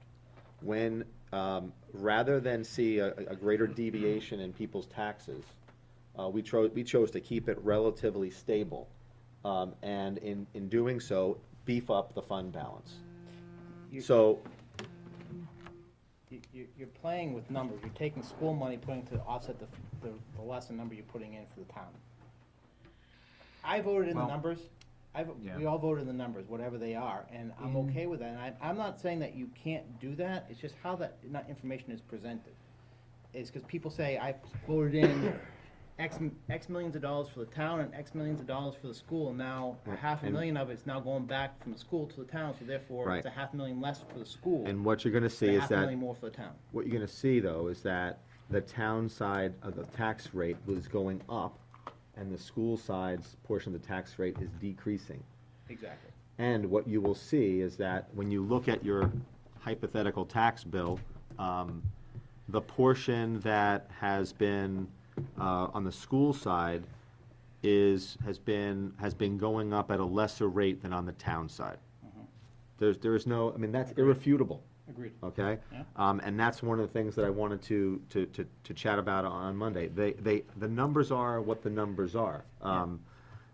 But keep in mind this, and whether you agree with what Governor Lynch did a year or two ago, or you disagree, monies flowed from the school, and basically they took money away, the state did, and I wish John was here, they took money away on the municipal end in terms of rooms and meals and other things, but they put in a lot of ARA funding on the school side. That's irrefutable too. So federal money flowed in on the schools, it was taken away, but, the governor, and I can speak for the board, is that, we're trying to look at the entire tax bill, not just school and town and county, and trying to keep it as level as crazy. One of the things that agree with what you're doing. I hear from constituents is that, oh my God, my escrow account it's like an EKG, it's going up and down all over the place. And I think people are looking for, a little bit of stability, and the use of fund balance, whether you increase it a lot, and keep in mind, it was only a year or two ago where, on the DPW end, where we had some savings on something and we put it in fund balance. We're trying to, manage that fund balance for times when it's needed. And, I'll explain, I guess, more, hopefully in better clarity than I did tonight. Let's wait for that. Just one I agree with what you're doing, Scott. I'm not saying what you're doing is wrong. I'm just saying is we need to present the information out there and let people know, because people And do it's- separate town and school and what's happening. And what you just said is that the school's actually going down percentage-wise, and the school's tax bill is going up. Sorry, It'll town's be- going up, school's going down. It just needs to be presented out there and make sure it's clear as to what's happening, that's all. That's all I wanna make sure that that's happening. And just to be as clear as, It'll affect some us, little yeah. muddy, it's not the budget committee who does that. Exactly. It's others, so I'm gonna move on if we I agree, can. yeah. Bill, you had a question though, or a comment? My question's back to Elizabeth, on the SAU side. No, it's okay. And I know that when budget time rolls around, we get to talk more about enrollment and all that stuff, but that Glen Lake bump is just, I'm sorry, this is bugging the crap out of me, but I think in the bigger picture, it would be interesting to get more information on the enrollment this year, and the makeup of the enrollment, and What kind of a makeup? in terms of district or town-wide, the enrollment change, the delta in the enrollment, and then some information behind that enrollment in terms of, So you're not talking about just Glen Lake, you're talking about all the Right. schools? Right, because you Okay. brought up Glen Lake, but then you went to SAU and Yeah, I because started those are my thinking two, about- those are my two right, things. so I started thinking more I about wanna the, know about Maple, Bartlett. yeah. Yeah, well, The whole usually thing. that's something that they include in their presentation, Well, they right? do. We Okay. get some raw totals, but Okay. I'm just interested in the enrollment numbers. Well, I And can tell you now, this is one little thing that I forgot to add. She's up to, maybe I said this or not, but, so now they're up to, the final enrollment for them is they're up to 130 kindergartners, which is 10 more kindergartners than they've ever had. So their previous high before that was 120, which is why she budgeted for that, because she thought she was being on the safe side. So they're up to 130. I don't know what that says about their potential space issues, but they're, Well, I mean, I know people have different views on this, but the fact that Goffstown has a good school system and it's finally being recognized for that, you know, yeah. that there's an attraction to that, right? Yeah. And if it's So an people are gonna attraction where move here. people buy houses and come here or rent somewhere in town, and that's fine. But, you know, I understand that there's ways around that system now, that where people are Yeah. signing over custody of their children to other people in other towns, so their kid can go to one school instead of the other, and they drop their kid off 5 days a week to the house, and where they get picked up by the bus, and so those kind of things start to change the makeup of the. Well, yeah, and I'm just I think curious they've been about- surprised by enrollment, just like with those, what are those things called? Abington Square? Wasn't there a big enrollment bump? There was Yes, way more last year, kids ended up enrolling than they had These three comes. projected, and, That was So- really It's on the unfortunate blocks. too, because Yeah. I was watching Bartlett, I was responsible for Bartlett last year, and he really got bushwhacked. I mean, Yeah. there was just virtually no notice on Okay, that, so. so we're gonna get some good enrollment numbers. Lisa? No, Wait, can I say- I was That gonna phase just three say, more in commercial? that vein, I know that there were some kindergartens back. that were private that have since closed. New Morning School went out of business, that was right on Wallace Yeah. Road, so that's the only one I can think of, and I think there is another Were they one. kindergarten And so age? I don't know yeah, if some they of had that, kindergarten. yeah, they had kindergarten, so I don't know if But it some wouldn't have of been that- this year, So because they New get the Morning's money been to go closed ahead. for, That's right. 2 years. yeah, 2 Yeah, years. three might years. not find it. This is third year. I didn't know if that might affect it as well. Yeah, so I don't know, I know that they try and publicize the enrollment period. I mean, it's on the sign and it's in the paper and, The simple fact is kindergarten is not mandatory in the state of New Hampshire. We can publicize it, we can tell people when the enrollment period is, but because it's not mandatory, people wait till the last minute, and it happens in every district in Yeah. the state, unfortunately. Well, and the kindergarten's just the one thing, I'm talking Yeah. It's about not enrollment. mandatory Take it fast. that students go to kindergarten, it's Oh. mandatory that we have Oh, kindergartens okay. available. Oh, so Kindergarten's that's the available. difference. It's not mandatory that they enroll and go. And the other thing is people playing the last minute game with daycares and everything else. Absolutely. well, it did surprise me. I know that when we switched our son from the Villa to Maple Ave, we went on a tour of Maple Ave and we said, we want him to go here. And they said, okay, you want him to start right now? And I was like, no, you're not gonna take him right now. I mean, I thought there had to be like a period where they made their adjustments and we got ready to leave, and they're like, no, by law, we can take him, you can pull up, and we could have never heard of you, and you could say, here's my kid, I'm filling out the form, you deal with it. I mean, Well, people move for jobs and stuff, so it's, yeah. Send you there. Just drop you off, Ivan, and say, take them. He's been asking. You had your shots, Ivan? That's the only thing you gotta do, you have to have shots. Speaking about it. The last thing I had on the SAU thing was that, Stacy Buckley's giving these public seminars about the school districts. The next one, which I believe is October 20th, The Yeah, budget, this coming It's on Thursday. budget. is on the budgeting. it's called, if I can add this, the budget and the budget process in each of the 3 communities. So that might be of special interest to people on this committee, and do you know that the time for this? 6:30 at GHS. Okay. It's in that step-up room that we are. Step room. Like Step three. room, step-up It's room, not step step up, just room. You do have to You step up can to get in there, pre-register. though. Not Yeah, if they you do were suggest required, but they pre-registering, suggest it if you wanna So call they the have enough SAU. handouts for people. But I can No comment, cookies for you if you don't. I went to the last one, I went to the one on, I think it was an overview of the SAU. Of school administrative unit It number was 19. really informative, and I would suggest that, when I wanted to add, Ivan, I know you want to go to school, the last talk in this series, I don't know if you have the schedule, includes a day at the high school for February. anybody. Shadow a Day. student at GHS. Yeah, and the technology one will include a smartboard presentation. So- That's Thursday, December 15th.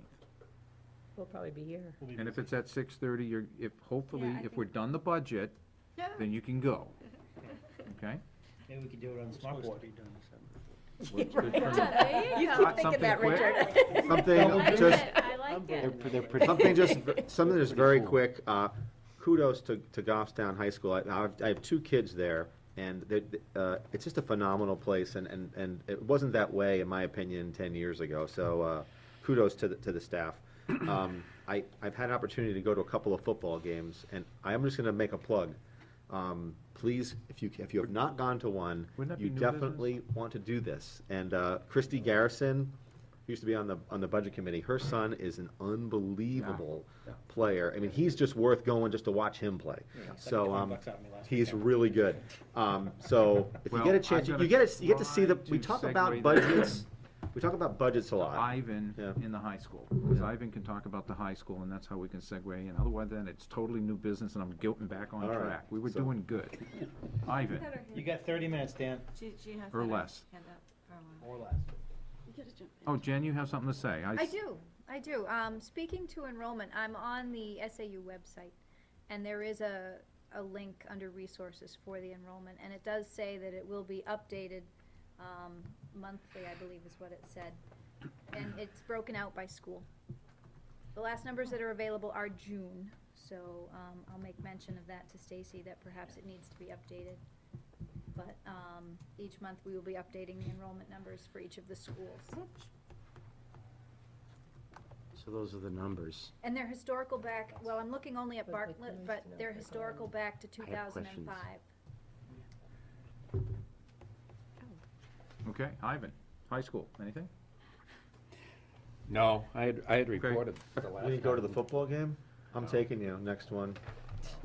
You'll be my date. We'll have a good time. No, my only comment was I was disappointed because I worked for 6 months, starting with Keith Allard, to go there impromptu to see what the high school was like and the students were like. And I didn't necessarily wanted to do a dog and pony show. I wanted to go and see, and it happened accidentally. And I'm repeating myself with Elizabeth DeBrule inviting me to go to listen to one of her talks. And I had the spontaneous opportunity to walk through the school with Frank McBride and see the students, and I was stunned. I just was stunned. Could you tell him it's a good stunt? Yeah, you cut me off. Yeah, I was absolutely amazed to see so many students productive, I mean, this was before school, productively doing things. And I've said it before and I'll say it again, and that's the kind of thing that I found just very impressive. It's not the high school that I went to. The kids, maybe I'd go on a different day and it would be a horror, I don't know. But the kids were truly motivated, whether they were in the gym, whether they were in the library studying, they were in the cafeteria studying, they were sitting in the halls. There was no horseplay, there was no bullying. I was not prepared to see that. That was totally, that was not staged. It was not a dog and pony show. I didn't want to see a dog and pony show. So that's just a kudo to the. Yeah, you're doing a great job. I don't know. I'm sure it's a reflection of top down. Usually things like that are a reflection of top down, but it's a huge reflection on the kids. Anything further on the school? Jen? I'm good. You're good. Anybody have questions on the school? Wrap it through. Dick, do you want to talk to us about the Goffstown Village District, or? Do you want me to talk about the building? You're right, I asked you to remind me of that, so. He's got a conference call. Excuse me for a moment, Dick. Can you talk about the program He that? asked me, I can. Yes, I did. So, yeah, that's interesting, because it will have potential financial budget ramifications. Well, it will be. You're right. Where we stand is, we're moving forward, we have options, approved options that we're moving forward with finalizing our designs for both Maple Ave and Bartlett. People are confusing this as a Bartlett thing. It's not just Bartlett, it's all the elementaries. They were all evaluated, need more classrooms for the growth that's happening in town. both Bartlett and Maple Ave needed renovations.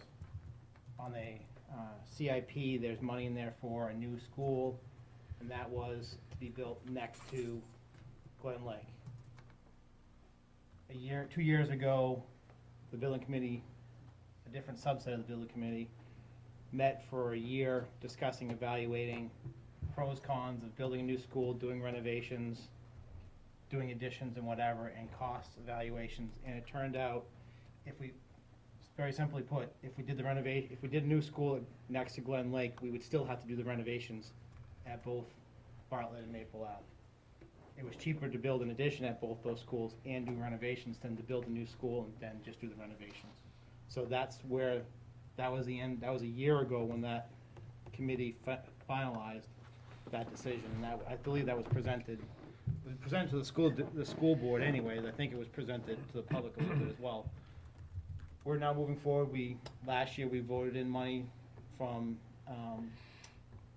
what's the term I'm looking for? Impact fees. Impact fees, thank you. To use the impact fees to fund an engineering services, and we're under contract, and we're providing plans and specifications and an estimate so that we can go out to bid if we get approval to the bond. So when we finish this process, we're gonna have biddable plans, and we're moving forward with that. We went back, we did a presentation to the school board. Last week. That was the second Last one, two meetings ago, where the presentation was at Bartlett, the 1929 building. It was decided to tear down that building and build a new addition in its space and behind. Originally, we were gonna build a new addition behind the 1929 building and basically squeeze the 1929 building between the 1960s wing and behind it. So it was decided, and it also helped us suck in the addition next to the original buildings, having less footprint impact on the site. So we're able to get more, or have more remaining land around the school. As you know, Bartlett is a very, very, very tight site. So we were able to do that and also make it more educationally functional over at Bartlett by getting rid of that 1929 building. If you've never been into Bartlett, I recommend you walk through it and be ready to be shocked if you've never done it before. The 1929 building, everyone jokes, you have to go up to go down. If you've never been there, I won't go any further. I'll let you walk through it and you understand what I'm meaning by that. It's a beautiful building, though. From an architectural point of view, yes. From an educational point of view, no. Historic. From a historic viewpoint, it's a beautiful building. stop. You can't see it We're from the not street, stop. but it is We're not going gorgeous. historical on it. Bookcases in the And hallway then are not beautiful. at Maple Ave, Like we're that. building a new section, kind of completing the U, if we will. And we're getting an additional classroom. We're getting 11 classrooms over there. Originally, we were getting 10, but the way the addition was laid out, we were able to get an extra room since we're already there working. So we should have final plans. I believe we're shooting for the end of October to have the set design done.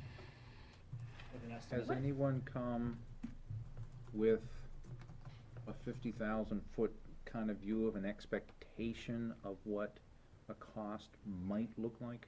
Yes, And what would that be? it's my other folder. That's the budget piece that I'm looking at. Yeah, Because that's something I believe I that the believe, selectmen I also want to believe talk about. there's 16, well, I believe in the CIP it's,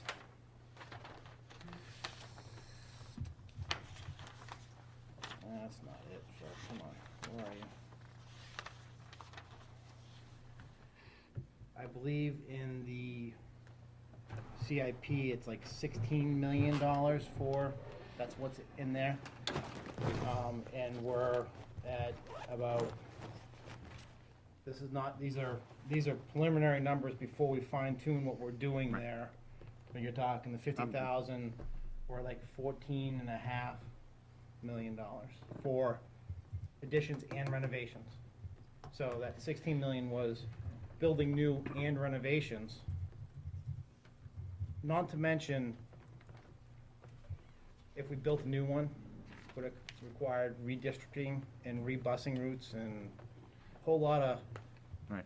outside stuff that no one ever wants to talk about.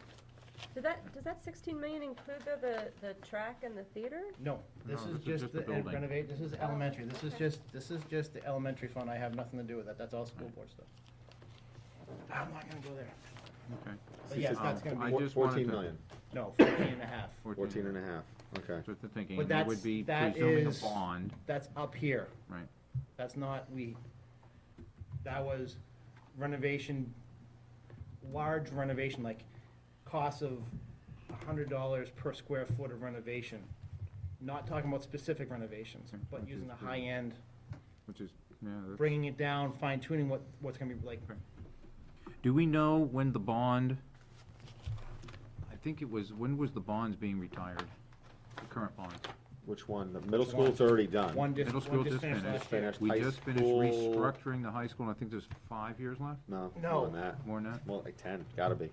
I don't think it is. It was a 20-year bond, right? No, I think it got restructured and It's in the town, it's in favorable the town rates and report. maybe a time. It'll be Okay, in the town report. Yeah. But you're still looking at like at a 4% interest, you're still looking at about $1 million bond payment a year for that. principal and interest. But it was, At Principal and 4%, interest. yeah, Yeah, I mean, which is kinda the- high, but, but the timing of it was supposed to be, the intention was trying to come in after the other bond for Right. the middle school ended.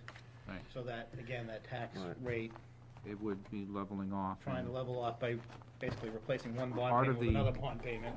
Part of the benefit we received as part of that Building return of income. 584 was a favorable bond payment. Yes. I think we can look at that. Okay. So- Anything further on the school side? Okay, Dick, I mean, are you thinking anything on the Goffstown? Anything happening that's really life-changing? The waterworks, budget is in good shape. There's no problems at the present time. We've had our problems with mechanical things like you always do, and it's in the budget anyways to fix it. One of the big things is the budget, and it's been pretty much, proposed. It hasn't been approved by the commission yet. I will say right at this present time, the way it's put together, it's got about a 10% increase. Basically $56,000 to finish the water main on Elm Street above and beyond what it's gonna cost to do 2,000 feet. So we're gonna have to go farther to finish it, to take it to the school. The money probably, most likely, if it's approved, will come from, savings accounts or our fund balance. Right. Because you guys, as an enterprise fund, so to speak, have the Yeah, capability of we don't, holding the fund we balances don't have anyway. a big, savings account there, what we have in savings and bonds that we've invested, but, I think it's somewhere in the vicinity of $400,000, but that's accumulated over many years. Many years. So in order to, stay without having to put the rates up and finish Elm Street, which we didn't do anything this year because all of a sudden they were doing Summer Street. Spring Street, yeah. Spring Street, and we diverted to that to get that out of the way because they were doing on the road there, so. We wanna finish Elm Street this year. Thank you. You think you're gonna get the water from them? He's gonna go right past me to the. It might be, Well, aren't it you- might be, Aren't you getting brown interesting. water now? Why would you wanna You're change? still gonna get brown water, guy, sorry. Oh, I I would've still brought- get it. getting bad reviews here, Dick. I would've brought the, Need a little chlorination, I think. the main that we're replacing, like on, It was a Spring 10-inch Street. main, it's now 2 inches. it was a 6-inch main. It was restricted, probably down to 3 inches. Wow. Just solid rust. Because in them days when they put the mains in, all the mains were cast iron, Right. And so there was no liners in them. And what happens is, it over the years, it accumulates, builds up, reduces the flow, and you get rusty water. And that's what your problem is. Yeah. And that's been going on all the way down Elm Street for years. Right. So hopefully at the end of the year, next year, I'll be it happy won't be there anymore. Thank you, But the Any- good thing, Dick, is that you have still more water because not enough water is getting through the pipes. You what? You have more water back at your wells because not enough water can get through the pipes because it's all restricted. No, that won't make any difference. Questions for, Dick on Goffstown Water for anything? Okay, any new business you guys have? Elizabeth? Lisa and I did the budget committee workshop thingamajig Oh, for LGC. Yeah. And, we learned a couple of things, but, which I won't, like, you guys already know, because you've already been on the budget Oh, committee. you'd be surprised. But, well, one of the lessons I took away from it was that, neglect your CIP at your own peril was sort of one of the, They're still saying that. yeah. So I didn't know if we wanted, we have all the department heads in. Now we have Ivan, who's our CIP rep. I don't know if he's comfortable performing this, but I didn't know if it would be worth our time during the budget season if we had Tim Redmond in. I mean, I know that there's a bubble this year, right, in 2012. I've heard that there's a bigger bubble coming in maybe 2014. Bubble in what? Huh? Big hump in Your terms bubble's of. about to burst. Yeah. All right. Well, I mean, that there are like these sort of, It's, and so, and this has been, I mean, CIP has been like where a lot of the budget controversy has been focused in the last few years. So that if Tim Redmond can help us gain some more perspective on it, that's great. If Ivan feels comfortable doing it, that's great. But one of the maybe we reasons should leave Ivan. that possibility open. One of the reasons why Ivan was there, much to, my reluctance of way back, we all agreed that we would do it, and Ivan volunteered. He could give us that information. One of the things that we work on is the CIP for which we receive from the selectmen. Right. What we've been able to do over the last few years is send a signal back to the selectmen to saying, this is something that the budget committee appears by majority to be supporting and not supporting, and they have made various modifications to that.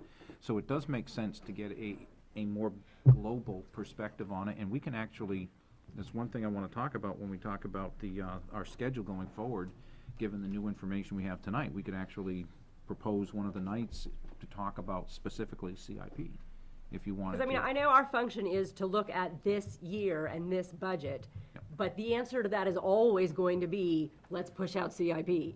And maybe we need to keep, at least One an of the ear things- open right, to one of the things we've balancing that. traditionally done is worked on each department's CIP request and asked, so when the police come, they talk about Right. their request, which ones were funded, which ones didn't get funded, in that kind of thing. So, a special night for CIP is something that you guys can do if you wanted, but it's traditionally that we have heard from each of the department heads, because they're the ones that actually put that in the beginning. You had something, Scott? Yeah, I mean, that is the most challenging part on being on the Board of Selectmen or being on the school board, is I mean, Selectmen is even more difficult because we have a tremendous amount of CIP items, road program being the lion's share of it, but there's some good news with regard to that. As you know, we had that back-on truck, which was in CIP for the last 3 years. It failed. It's done. As of last week, it no longer works. The vacuum truck that sucks out storm drains and does a lot of our culvert clean, all that stuff. The silver lining on this is that, I guess maybe taking out of a page out of last year's book, we're going to just simply replace the blower unit and the tank, which is, I don't know if Carl mentioned that or talked to you about that, but that's gonna be a considerable savings. It's $125,000. We desperately need this thing by next spring. We don't typically, clean these things in the winter. You can't, things are frozen, so it stays in the garage. But it's gonna go down to Florida, get refurbished at a cost of $125,000. We had that thing in the budget CIP for almost $400,000. So we're gonna see a significant, that's a good news.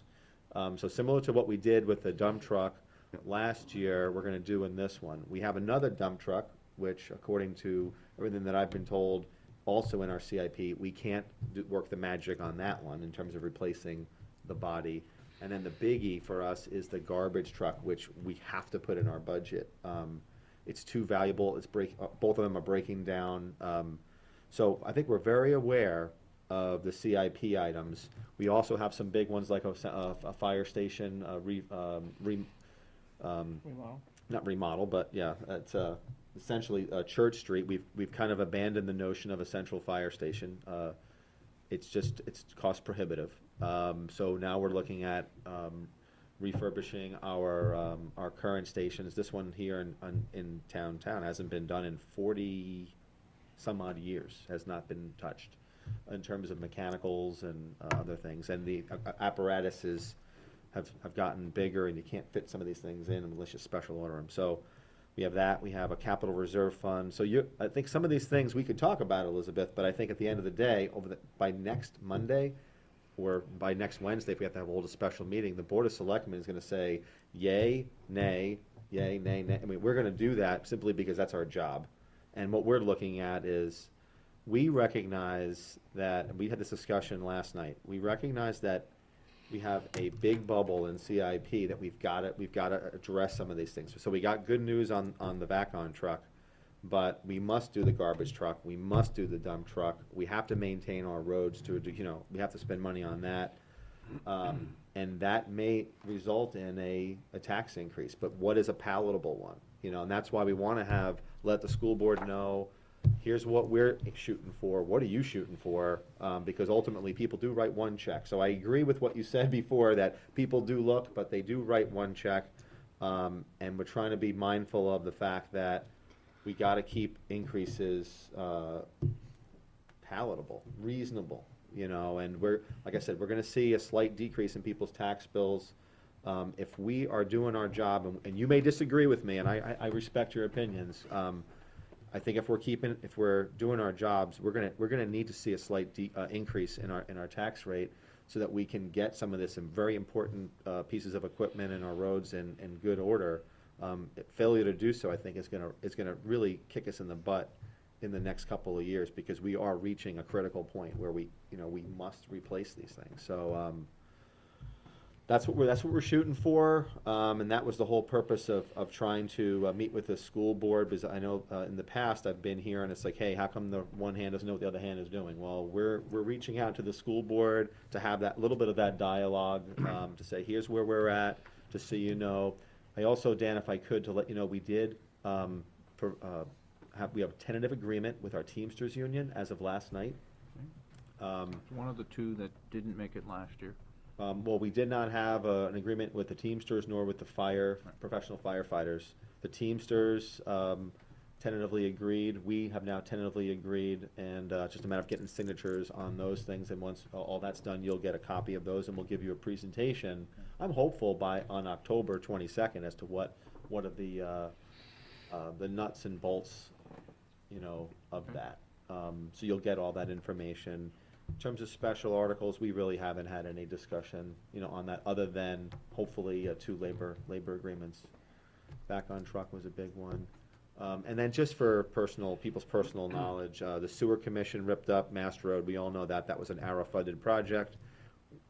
Sewer commission thought that they would be able to fix all the trenches that were there, because if you've driven by there, it's bumpity bump. It doesn't look like that's going to happen this fall. Because it looks like it's going to happen in the spring. So not exactly pleased with that, but I'd rather see pavement that we know is going to bond well to the under pavement than to the. You're running out of season. Right. time It's supposed to be pave. 50 degrees and rising, not 50 degrees and decreasing. So we'll work with the businesses there to try to keep it as painless as possible. But I know it's been a 3-year project, and I know it's frustrating, but we got to kind of do that. But that's it. Pay as you throw, that has been tabled. We're still waiting to hear. That has a lot of budget implications, Dan. And I have a feeling that might get punted till next year. Oh, good. Why is that? What? Why is that? Because we don't have a recommendation from solid waste yet. And I think this is gonna require, I think, personally, I kinda like it. And I'll go out on a limb and say that. But you have to educate people as to say, okay, you're gonna have a corresponding decrease in your solid waste line bill. But then you may have to pay for X amount for a subscription. We have to get around recommendations on subscriptions to, if you want your garbage picked up, if you want a big barrel, it costs you X amount. If you want a smaller barrel, it's lesser amount. If you don't want anything, we have to have more policies in place for people who violate, who just simply start dumping their trash on the side. You have to, there's a lot of working parts to it, but we have not yet gotten a recommendation from solid waste, and it may be difficult to pull it together. So there seems to be a lot of curiosity on the Board of Selectmen's part and interest in getting more details on it. I just don't know if we can pull it off for the March vote. I would wonder how we can get weights and measures, the state weights and measures, to be involved, because if there's gonna be any weight lifting up barrels to put them in there, I'd want that sucker checked every day. Yeah, well, this, again, these are some of the working, Opinion. Dan, these are some of the working parts that, Right. quite honestly, have to get investigated. I mean, there are some municipalities that actually weigh your garbage Yep. as it goes into the, it weighs it and then it puts it in, and it keeps a tally, and you pay based upon weight. So wait, There are other municipalities that you pay a weekly subscription and you use for a certain size can, regardless of what you put, how much weight you put in it. And then there's a lot of other, there's so many moving parts to it. So, Concord just started doing it. I know Kathy, who used to be on the budget committee, Kathy Samard, she's been working hard on it. we had some spirited conversations. Yeah, so, we'll see. I don't like it, but anyway, that's personal. That's okay. I can have a personal opinion too. Anything else? That was it, I think. Probably is more, but I forgot. All right, that's further new business? Okay, let's talk about what we talked about earlier with Philip and the school board. If we're not gonna be meeting until the 19th, one of the things that this committee has discussed was the viability of having those meetings set on the Tuesday and the Thursday, so we get all our questions out, get the school budget, get all our questions out, then knowing the whole parlay of the entire framework of what the budget and the tax impact would be, go into motion making to make whatever adjustments you wanted to make to both those budgets. Not to ask all the questions of the town and set that budget, then ask all the questions of the school and set that budget. If your opinion is to do the mode, let's get all the questions out of the way, what we can, and then go into our motion making, we may have oversubscribed currently at the beginning, because when we meet with the selectmen on Saturday the 22nd, which is our next scheduled meeting, 9 a.m., step room at the high school, correct, Scott? At 9 o'clock, Saturday morning, the 22nd, okay? And in fact, everybody told me last time you could all make it. Is there anybody who has changed that? Because they wanted to count, and I was gonna tell them there are 14. Because they're preparing food, that's why. Right. So, for them to, so they're $12 14. each person, but it's. So we got if we do the 22nd, we had talked about Tuesday the 25th, Thursday the 27th, and the following week, the 1st and the 3rd, and then the 8th. Not doing the 10th because the 11th is a holiday, but then the 15th and the 17th. That is 7 meetings prior to getting any information from the school for which we officially presented to us. I believe we only need 4, maybe 5 for the town to ask all your questions.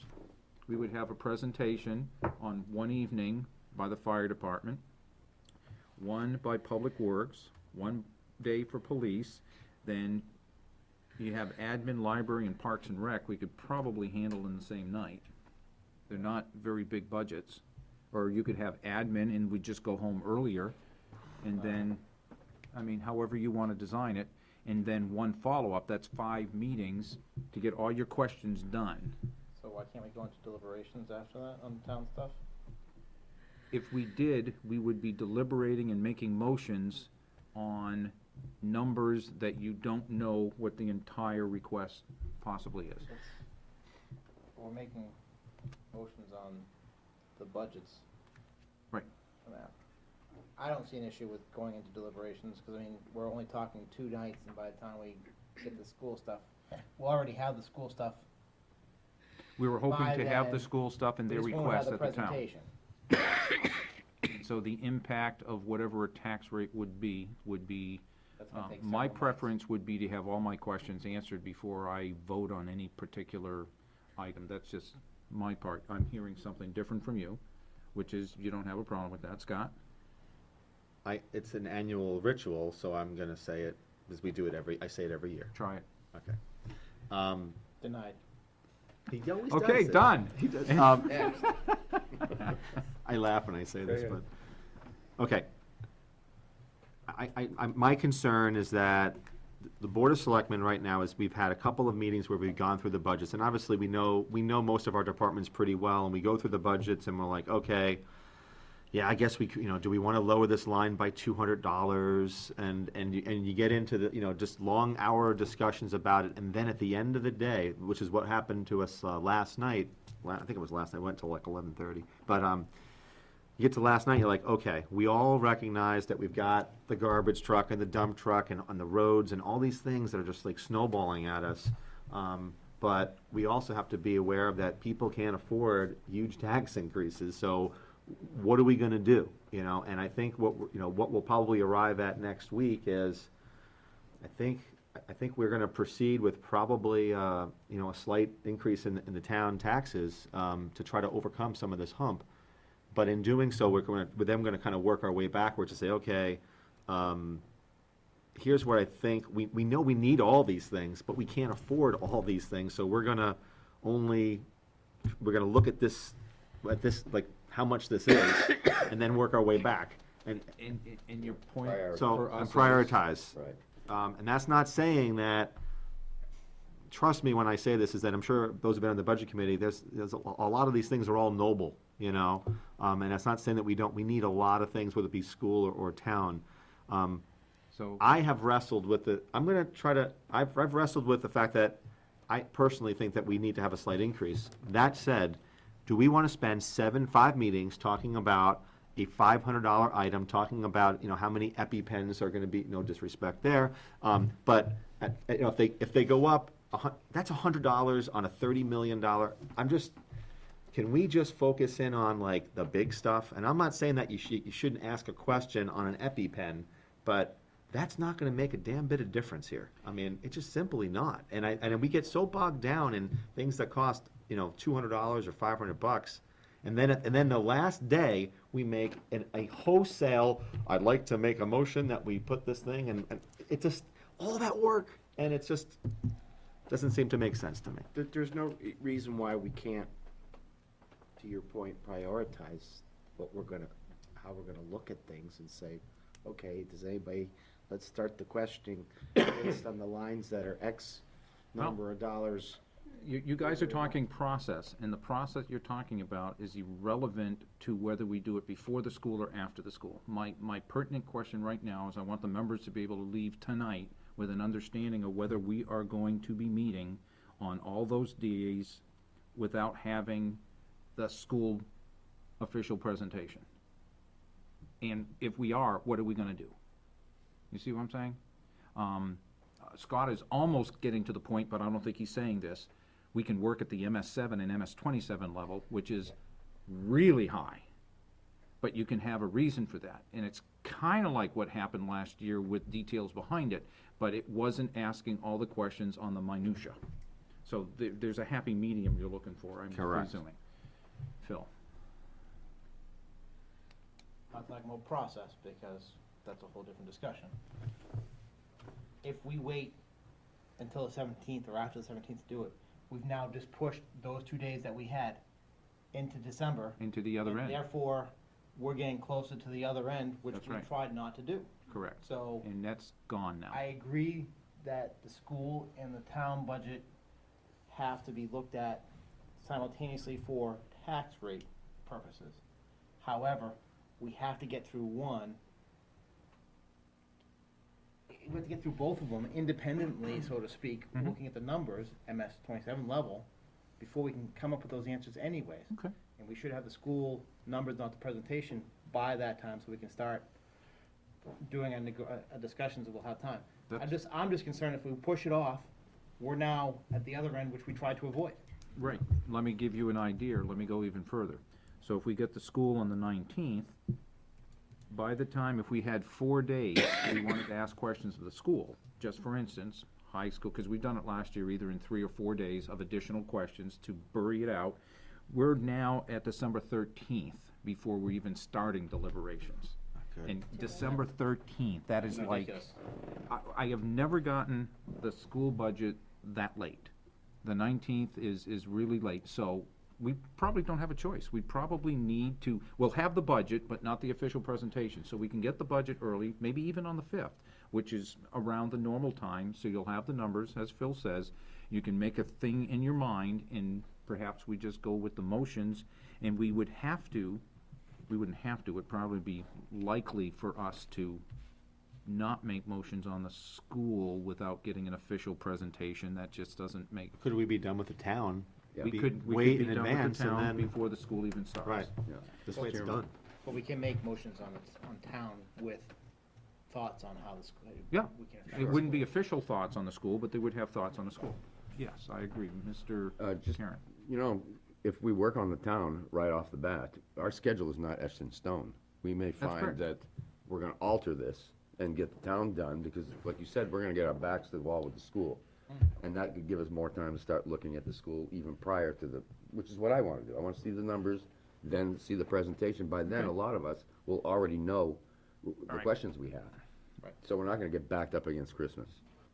So without objection, we can keep the schedule we have. Yeah. The question I have for you guys, because I have to now alert through Scott, what you want to do on those Tuesday and Thursday nights. Do you want to reserve a whole night? Because we're not getting the town budget until the 22nd. 3 days later, you'd be asked to come in, prepared to ask questions of the first department who would come here and talk to us with our questions. I think let's go with the lighter departments. On the 20. Yes, Good the idea. first one, go with library, go with Parks and Rec. These are admin. very, in admin or We've whatever. already Pick, agreed pick, to do that. right, and if you do that, I think those are, you know, I think you want to save DPW, police, and fire. That's what I actually have Right. listed on my, Right. We've done is that. library, Parks and Rec and admin we talked about last time. What would you want to do on the 27th? Would you want Public Churches, Works, police, police or and fire? Whoever's green. Well, we have to invite them now so that they can prep up. I would do DPW last. That's the biggest budget, That's right? gonna be that's gonna be the biggest in the discussion. We'll Okay, put that without last. objection, then that would be like December 3rd. I have advanced, November. I have greater information than you. We're in October now, November 3rd, thank you. Let me share this with you. November 3rd. The fire department budget is really flat, Okay. just so you know. It's like a 1% increase. The police department budget is more, 7%. right, I think it's You 7. said 7. You said Right. 7. Okay. I would think that you'll probably go through the fire department one pretty easily. I'm just, Which means you so can. maybe you want that one to be up On on the the T. 27th. Up on the T first, Yeah. right after admin. Right, Okay. and then we can do The police on the police. 1st, and then Yeah, DPW. and even the DPW one is relatively flat. I'll bring it up. And we That's one of need the to issues they ask remember, a lot we're of gonna questions do on. the CIP at the same time, because they're the ones that have the information on the assets they are looking to Right. purchase under CIP. Sounds good to me. Okay, and then we could actually moved. make a decision on the 3rd, whether you wanna go into motion-making on the 8th, whether you wanna take the 8th off and do motion-making on the 15th, or whatever you wanna do. I mean, so we can make that determination on the 3rd. So, right now as it stands, we'll go ahead, we'll invite the administration, library, Parks and Rec on the 25th of October. Should I go through the whole schedule first? No, this question, we do deliberation, don't you Okay. have to post that so far in advance? Oh, they're already, no. Our meetings were posted back in, well, it's at least 2 months ago when we built the schedule. So this has been on the website for months. Okay. So we're good. All of these, it's basically, which ones are gonna be which nights, and it's just helpful if anybody wanted to do it. I was trying.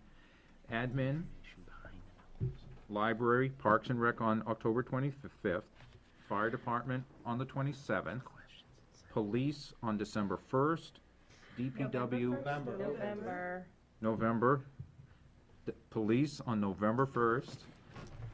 Am I sugar depleted or something? And DPW on November 3rd. That's this year's Good lord. 10/25, okay. Want me to repeat that, or you're all good? We're good. With the total confusion? Okay. And then we'll meet on the 8th and start deliberations if we're done questions, okay? We just need. Next meeting, October 22nd, Saturday, 9 AM, high school, step room. Jen, I believe we are going to go to the back of the building and they're gonna reserve, there's no reserved seating or anything. Where's the parking gonna be on the 22nd? Is there any conflict at the high school or anything, do you know of? I'm not aware. I Okay, don't know. so what's the best method to get to the step room? Citizenship. Traditionally through The doors. Front the entrance. front doors, yeah. Yeah, by but you go in the theater. main door. The and door you- down by the It goes theater. upstairs, Down by the theater. all the way to Down by the, the theater. the theater would ease the door, you go up to the second floor, up the ramp. The theater and is it's on probably the right. best way to get in. Right. I think. If that door's open. Right through, yeah, then you go up the ramp and you. Up the ramp, Yep. well, it's the second floor, Second correct? floor though, yeah. Right, Go on the upstairs. right. Yep. It's like above, yeah. All right. Any questions? Any further explanation? Anybody want to make a motion to adjourn? So moved. I'll second. Okay, I got Bill and then Elizabeth. All Only those, because in- Guy has to leave. all those in favor of adjourn, please signify by raising your hand. That's unanimous. Thank you all. We are adjourned.